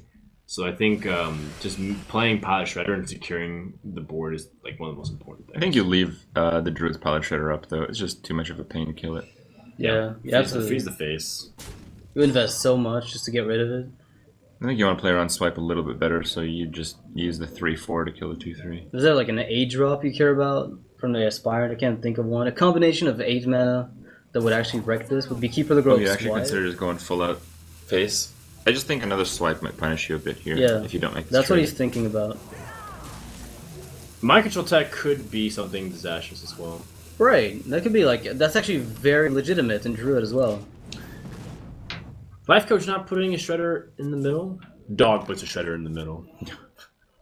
It's been a running trend for players without many cards to play the Shredder though. Yeah, Oh, when they have no minions on board, Right. they Right know in to the play middle. it right. Yeah, in the yeah, middle. it's a good play. The game even helps, Jeez. right? It's kind of like that track. Tom's like, why did I put this card in here? For the inevitable Dr. Boom, because this deck probably has Dr. Boom. It probably does have it, yeah. Good old Mech Mage. Have we seen any TGT cards out of this? Nope. Not yet. Would any Absolutely TGT not. cards help? Maybe out of the Spellslinger? Shredder. There are no TGT cards FTG? in No. the Patron Warrior list. Clockwork Clockwork Knight, Knight. I think, is a good Clockwork fit. Knight. Yeah. Yeah, I think Asia's got something like that again. But Asia has everything, so I guess. They also make everything. Yeah. Wow. I want my hero power, damn it. Oh, Not bad. Not bad at all. It helps stabilize. It's just like mech wars. Basically, mechs hitting other mechs. Mech druid, as far as I'm concerned. Is Druid Drake better than Keeper? Because Keeper, like, obviously... Keeper- No, I think you need a limit damage right now. I think BGH I'd also tempo? be tempted to play BGH. Yeah. Even I though agree. you know next turn is the Dr. Boom turn. Yeah, but you're so far behind, you have to take that kind of risk. Right. I agree. Alright, that's mostly irrelevant. Do you play the Archmage? I mean, you can kill Yes, two I minions think in so. Archmage. I mean, you might lose it, but you're still far play ahead. into swipe, and Yeah. that could be one thing that's disastrous. No, it doesn't have to. You can suicide your Shredder. Oh no, you wouldn't even suicide your Shredder. You can suicide your Mech Your Warper. Mech Warper, if you'd like. Yeah, okay, sure, I see what you mean. You're still vulnerable to swipe, but you can at Shredder least deal into 5 to 2/2, Mech phase. Warper into 4/2, play Archmage, and Dog. Like you know he doesn't have swipe, so he basically needs Druid of the Claw, and Yep. suicide in charge mode. Yep. And then he has no board, no turn, and takes 5 damage. Like, are you sad about that? No. Yeah, no, I guess not. No. I mean, that's- you're more likely to find. Then again, you played a lot of a lot of minions at this point, so maybe you won't find exactly what you need. But you've got like Tinkertowns left, probably another Blast Mage to work with a Mech Warper. I really like Drakes, Antonidas. Arcane, yeah, makes sense. Yeah, I'd be surprised otherwise. If you're not gonna play into swipe, you might as well just go for it then. Antonidas here is just a game-winning move for Life Coach, and Dog needs to have the exact answer. That's not it. That is pretty much Every everything. Drake has to get. Everything but it. Every can't do stop it. That roar, would can't that stop would that it. work? Oh my god! Hail Mary! Doomsayer. Yeah, let's do this. Wait for it. Let's doom this. Oh, Life Coach is like praying, like please Doomsayer. He's not. Oh, please not Doomsayer. You're Yeah, right. yeah, I don't think Life Coach wants doom. So. He's just. Alright, that's a lot of damage. Is Do you that go for lethal? the damage? Because you could die to combo. Yeah, well, could you actually? Yes. There has to be something, right? Well, No, no, you can't. Oh, that's right. You can't die to combo. So you just push until you have no more legs behind your fireballs. Just Okay. Fireball twice. Yeah, you're right. Haha. Now that's 3 HP. Dog can't even wild growth for an extra card. He could innervate first. I think he can then wild growth. Nope, I've made that mistake many times. It doesn't work. Harrison Jones. Oh, jeez. The Aspirant works. That's right. The Aspirant works because it's actually like a Right, complete. right. You gain a mana That's crystal. right. Never mind. But yes, Yeah. I've been in that boat, obnoxious. I've done it so many times. Unfortunately, it does not work. I've done double Wow. wild growth with Aspirant on the board a lot. Dog has been extremely unlucky in this tournament so It's far. with his druid. Yeah, His druid seems to be running bad. really Okay. bad. It does have a lot of tech choices, too. There's BGH and Harrison. That's right. wants to be. Yeah, BGH's not even really a tech, Tech choice. is It's like like mandatory. No, nowadays I think it is. Because like What? there's so In Druids, there's so many more aggressive decks. But the And mysterious challenger, that's like the way you win back. Yeah. against it. It's better than You Keeper. by a hero long power shot, something down, and then you BGH the mysterious challenger. After Revenge. Yeah, it's the way to win against Secret Yeah. Valley. I mean, Keeper of the Grove doesn't do anything to a 6/6 really. Mhm. So Well, one more game is all Nihilum needs Mech For a Shaman, wait. RDU, everything's on you. in the winners finals. Yeah, and that Mech Shaman, that's just pretty inconsistent stuff. But I mean, if you talk about inconsistency, Dog's there to high five him with his Druid deck. Yeah, I guess so. What is less consistent? Druid or Patron?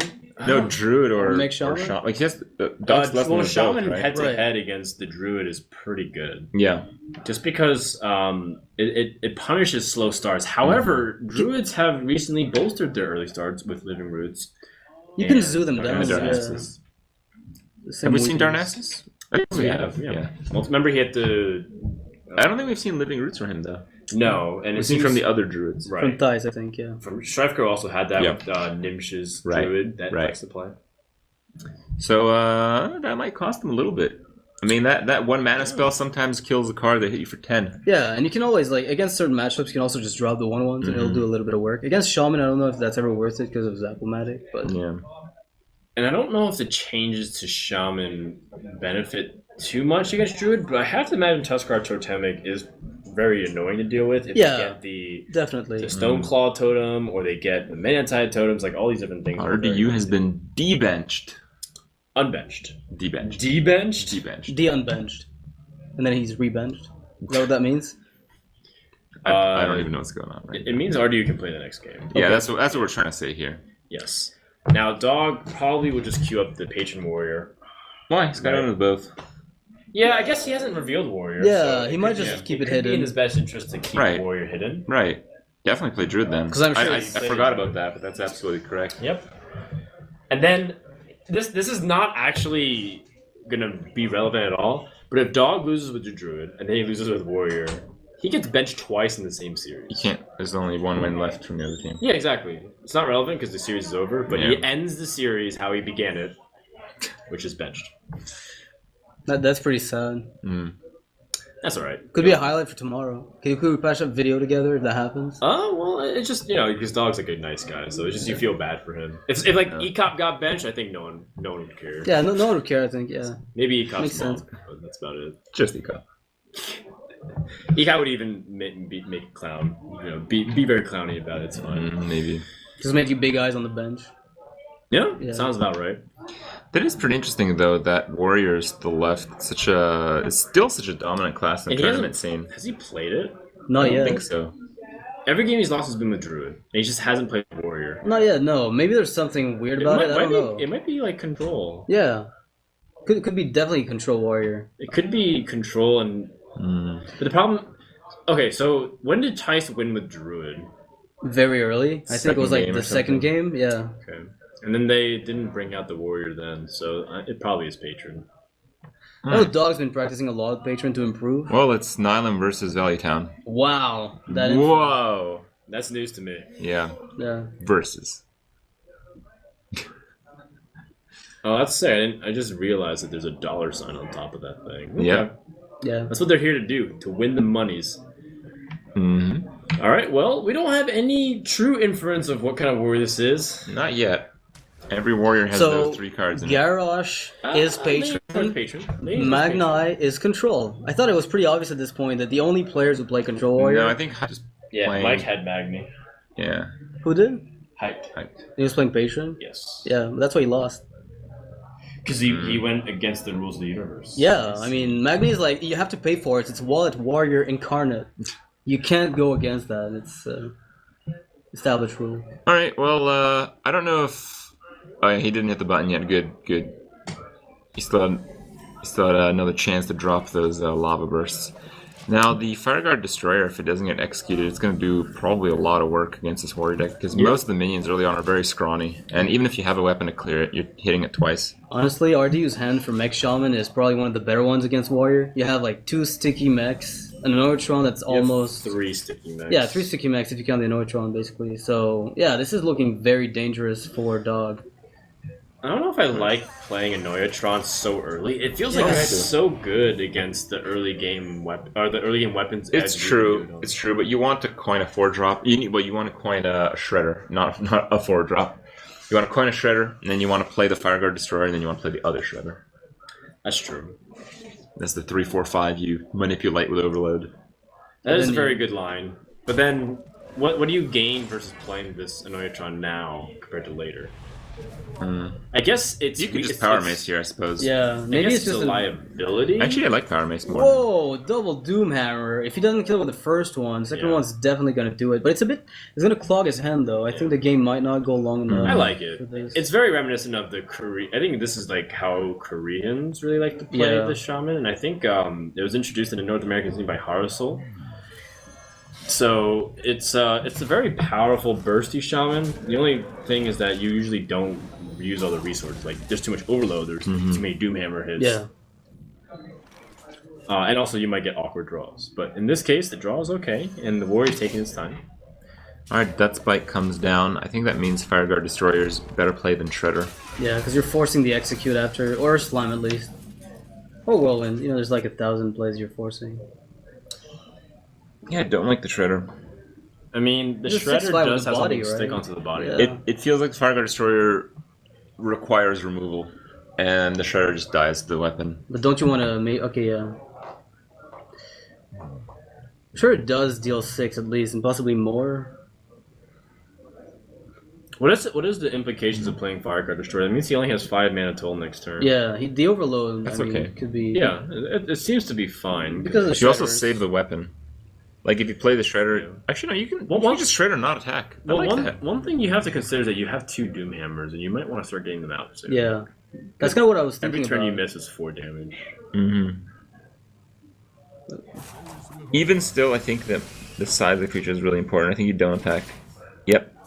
I think that's it. So you could always above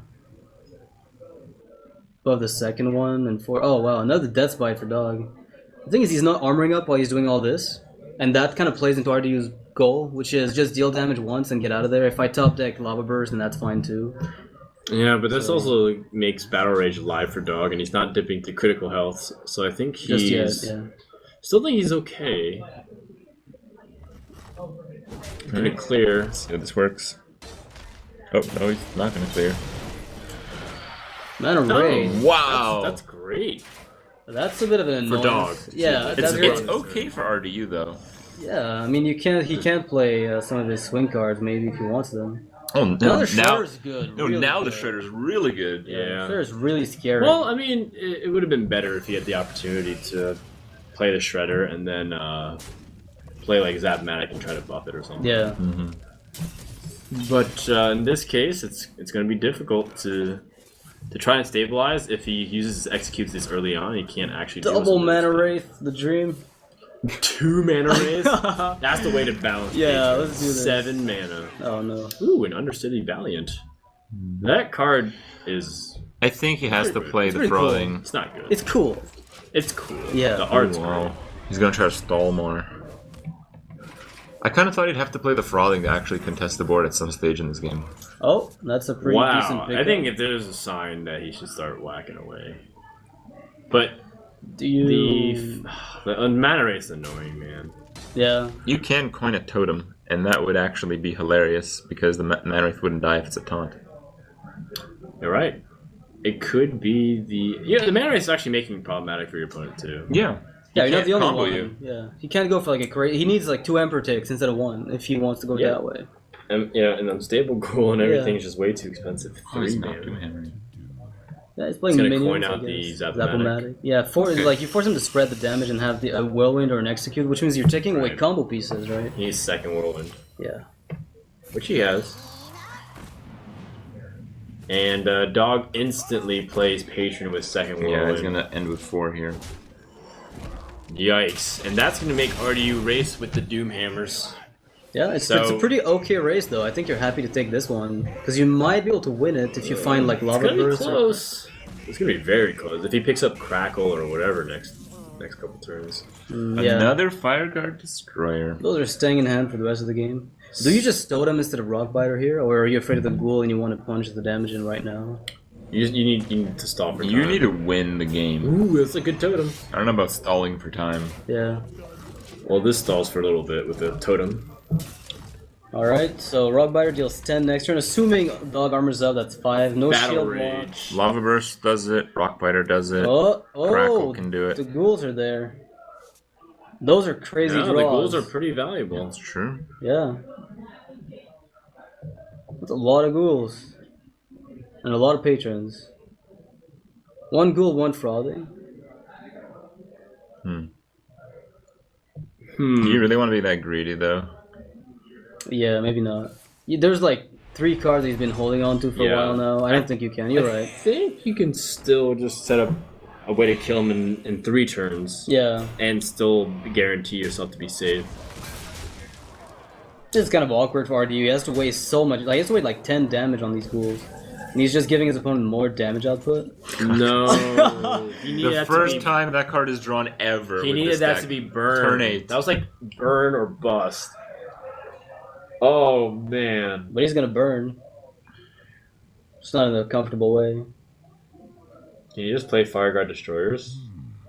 You might consider it. Do you really force trades though? Because I think that at this point, Dog might It just helps you push get past the second unstable goal because you need to use Rockbiter next turn. Do you assume you're dead though? I mean, I think you have to be optimistic. If he has Warsong Commander, you almost certainly lose. But it's like, it's at that stage where it's gotten very grim. Well, Yeah. Mm. What do you do here with the dudes? I mean, there's almost like you could double attack into the ghoul, but then you're almost dead. Like you have to rock biter this and waste 4 damage and feed your opponent more patrons. That's how bad this is. That's how bad this is. I don't even know. I wasn't expecting this, but I guess he's just gonna try to wipe out patrons this way, but it doesn't actually wipe patrons. It In does. fact, he actually just killed himself. It wipes the shaman pretty well. Oh yeah. No, he's dead. Yeah, He but just, he he literally killed himself. Oh. But to be fair, it was very bleak to begin with. It was Yeah. like it just seemed unlikely. All right. Well, we are at final point here. That's No matter who wins, that's it. We need to do that before like something crazy happens, Okay. like a Like stable a- portal. Yeah. All right. Well, dog wins game. Now the druid though. Dog is down in the dumpster, right? Well, No, he's actually behind the skies. He was benched just an hour and a half ago. Oh yeah, it must feel a lot better now. Yeah. Now he's no longer the underdog.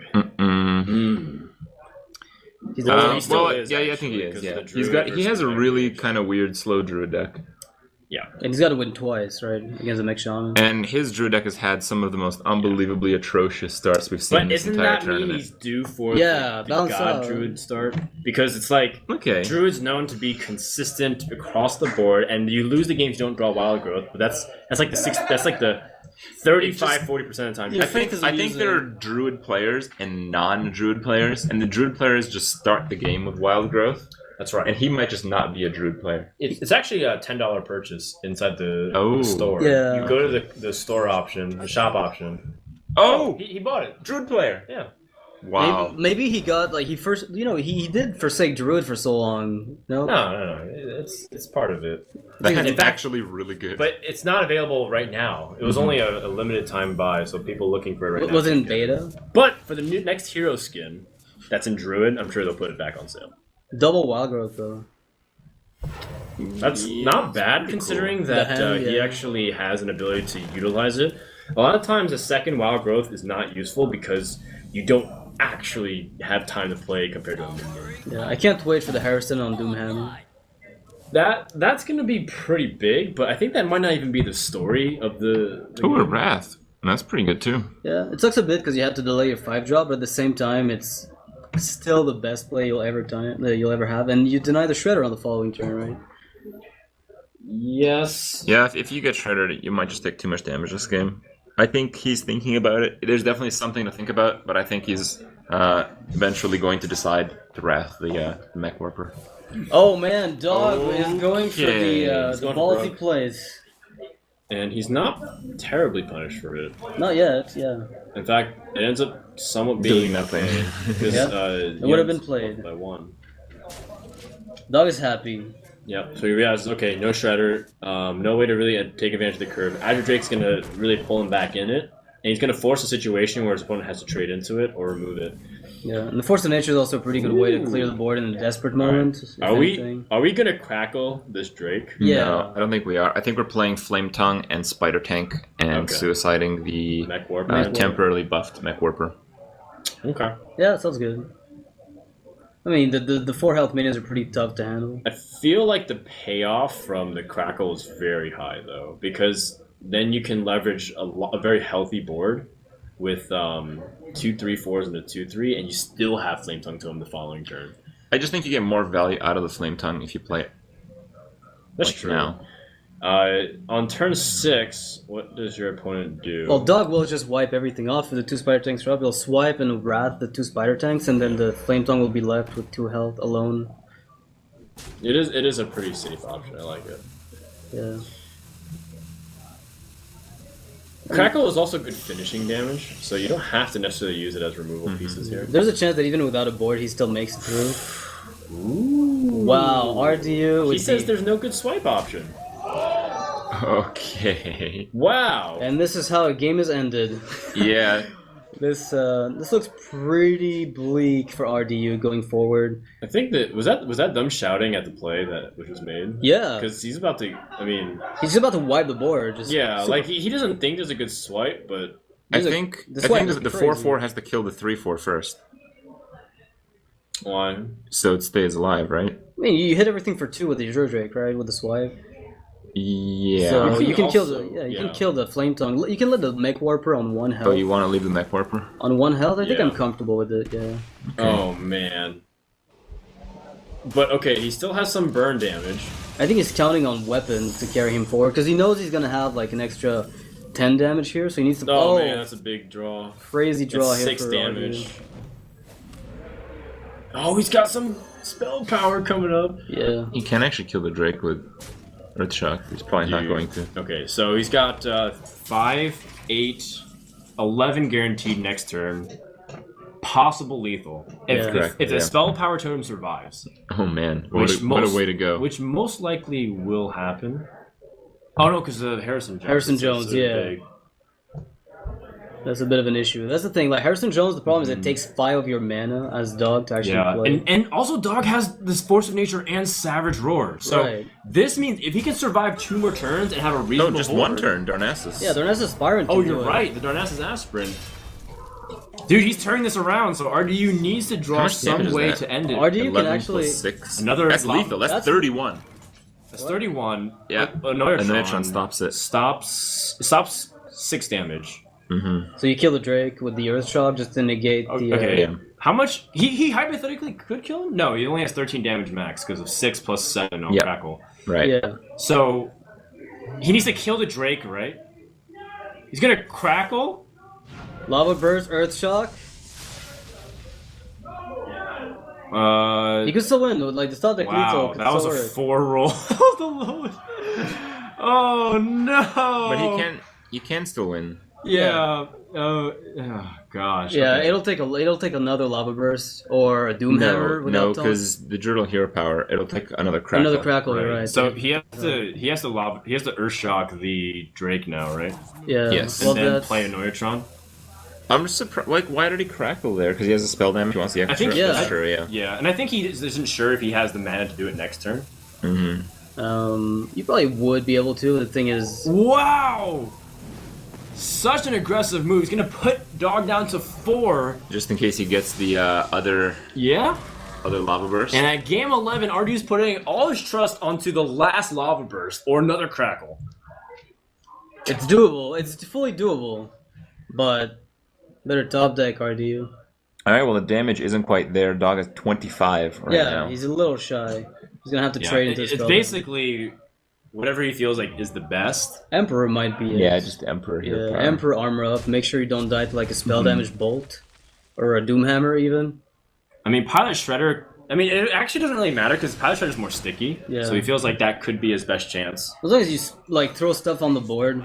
If you have just 2 minions next Yeah. turn, you win off combo. In fact, it might be slightly better because of it. Because now there's more minions on the board to get through. Noyatron, He's gonna get a Rockbiter and he's gonna go for a Doomsayer. Just watch. Rockbiter into Doomsayer. I mean, he just needs something. Rockbiter! And he has to go into the Doomsayer.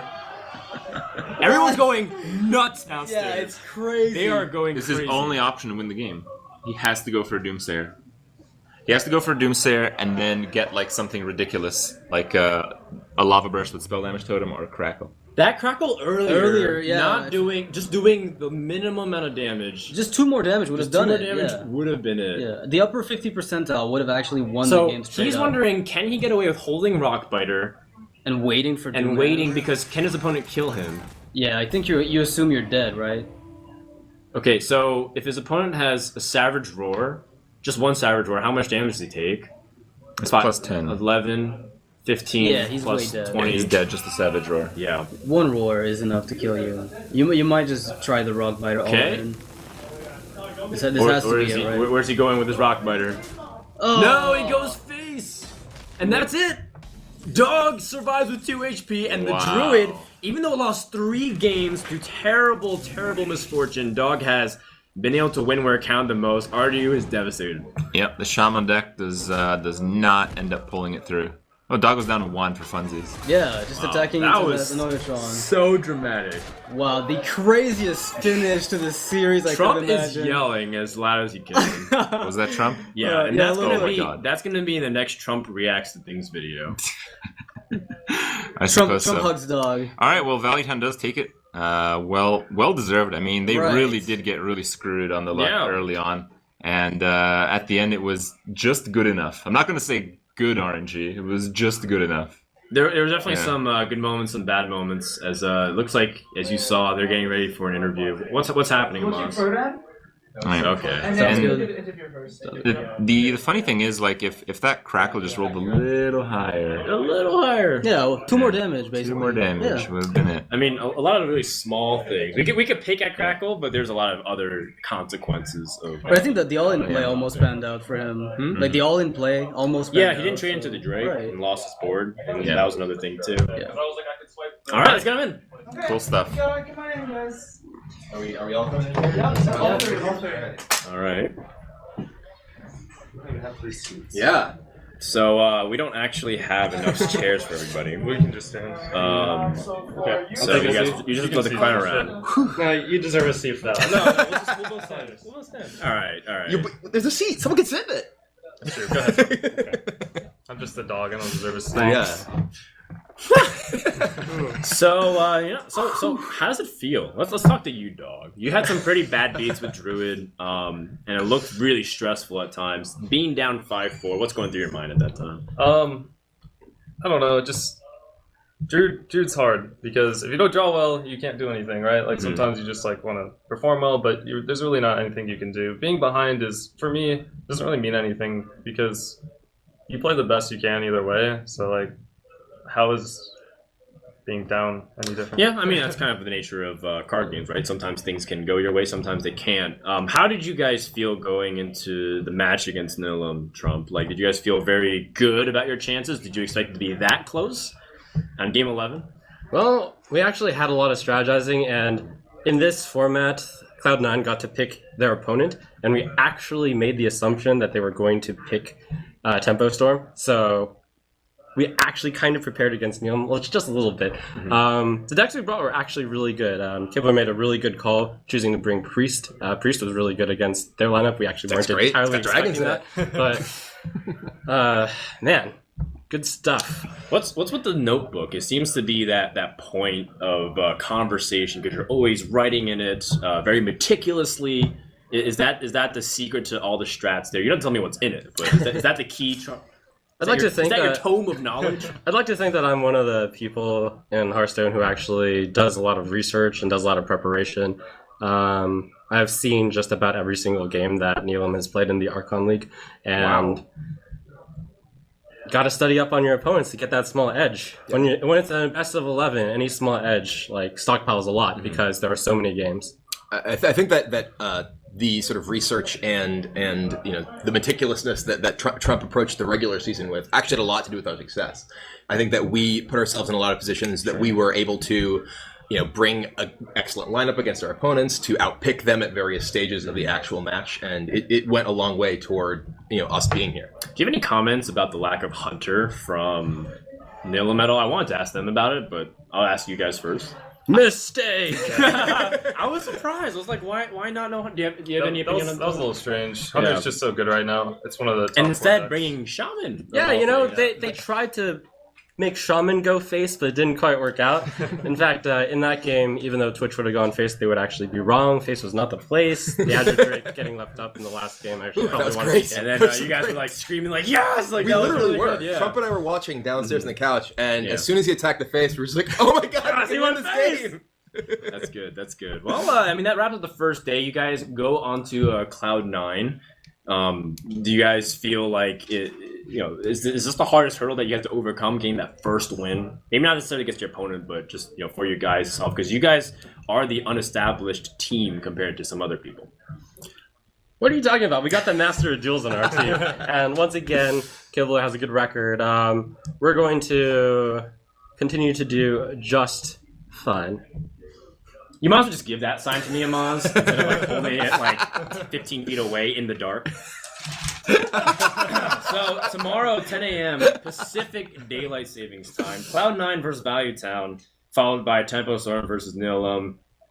Caster Jeparino is next, and I guess that's how we end this interview. Thank you very much, guys. Congratulations, and good luck tomorrow. Thank you. All right, so we're going to take a quick break. I guess we'll take a look at the bracket as well before we finish up this little segment here. And just to recap, we had the first match of the day. Tempo Storm did take on Cloud9, and it was pretty one-sided for Cloud9's favor. A lot of, you can argue mistakes, but ultimately Cloud9 played very solid. That was the story of that series. And then in match number 2, Nihilum versus Value Town was very close. It was a lot of swings back and forth. Came down to the last game in 2 hit points. Highly recommend you guys go watch it if you're just tuning in. And don't worry, even though we're done for the matches today, we have, again, that Caster Jeoparino, where you get to watch Noxus and Crit battle for $5,000 and throw him full of himself. So that's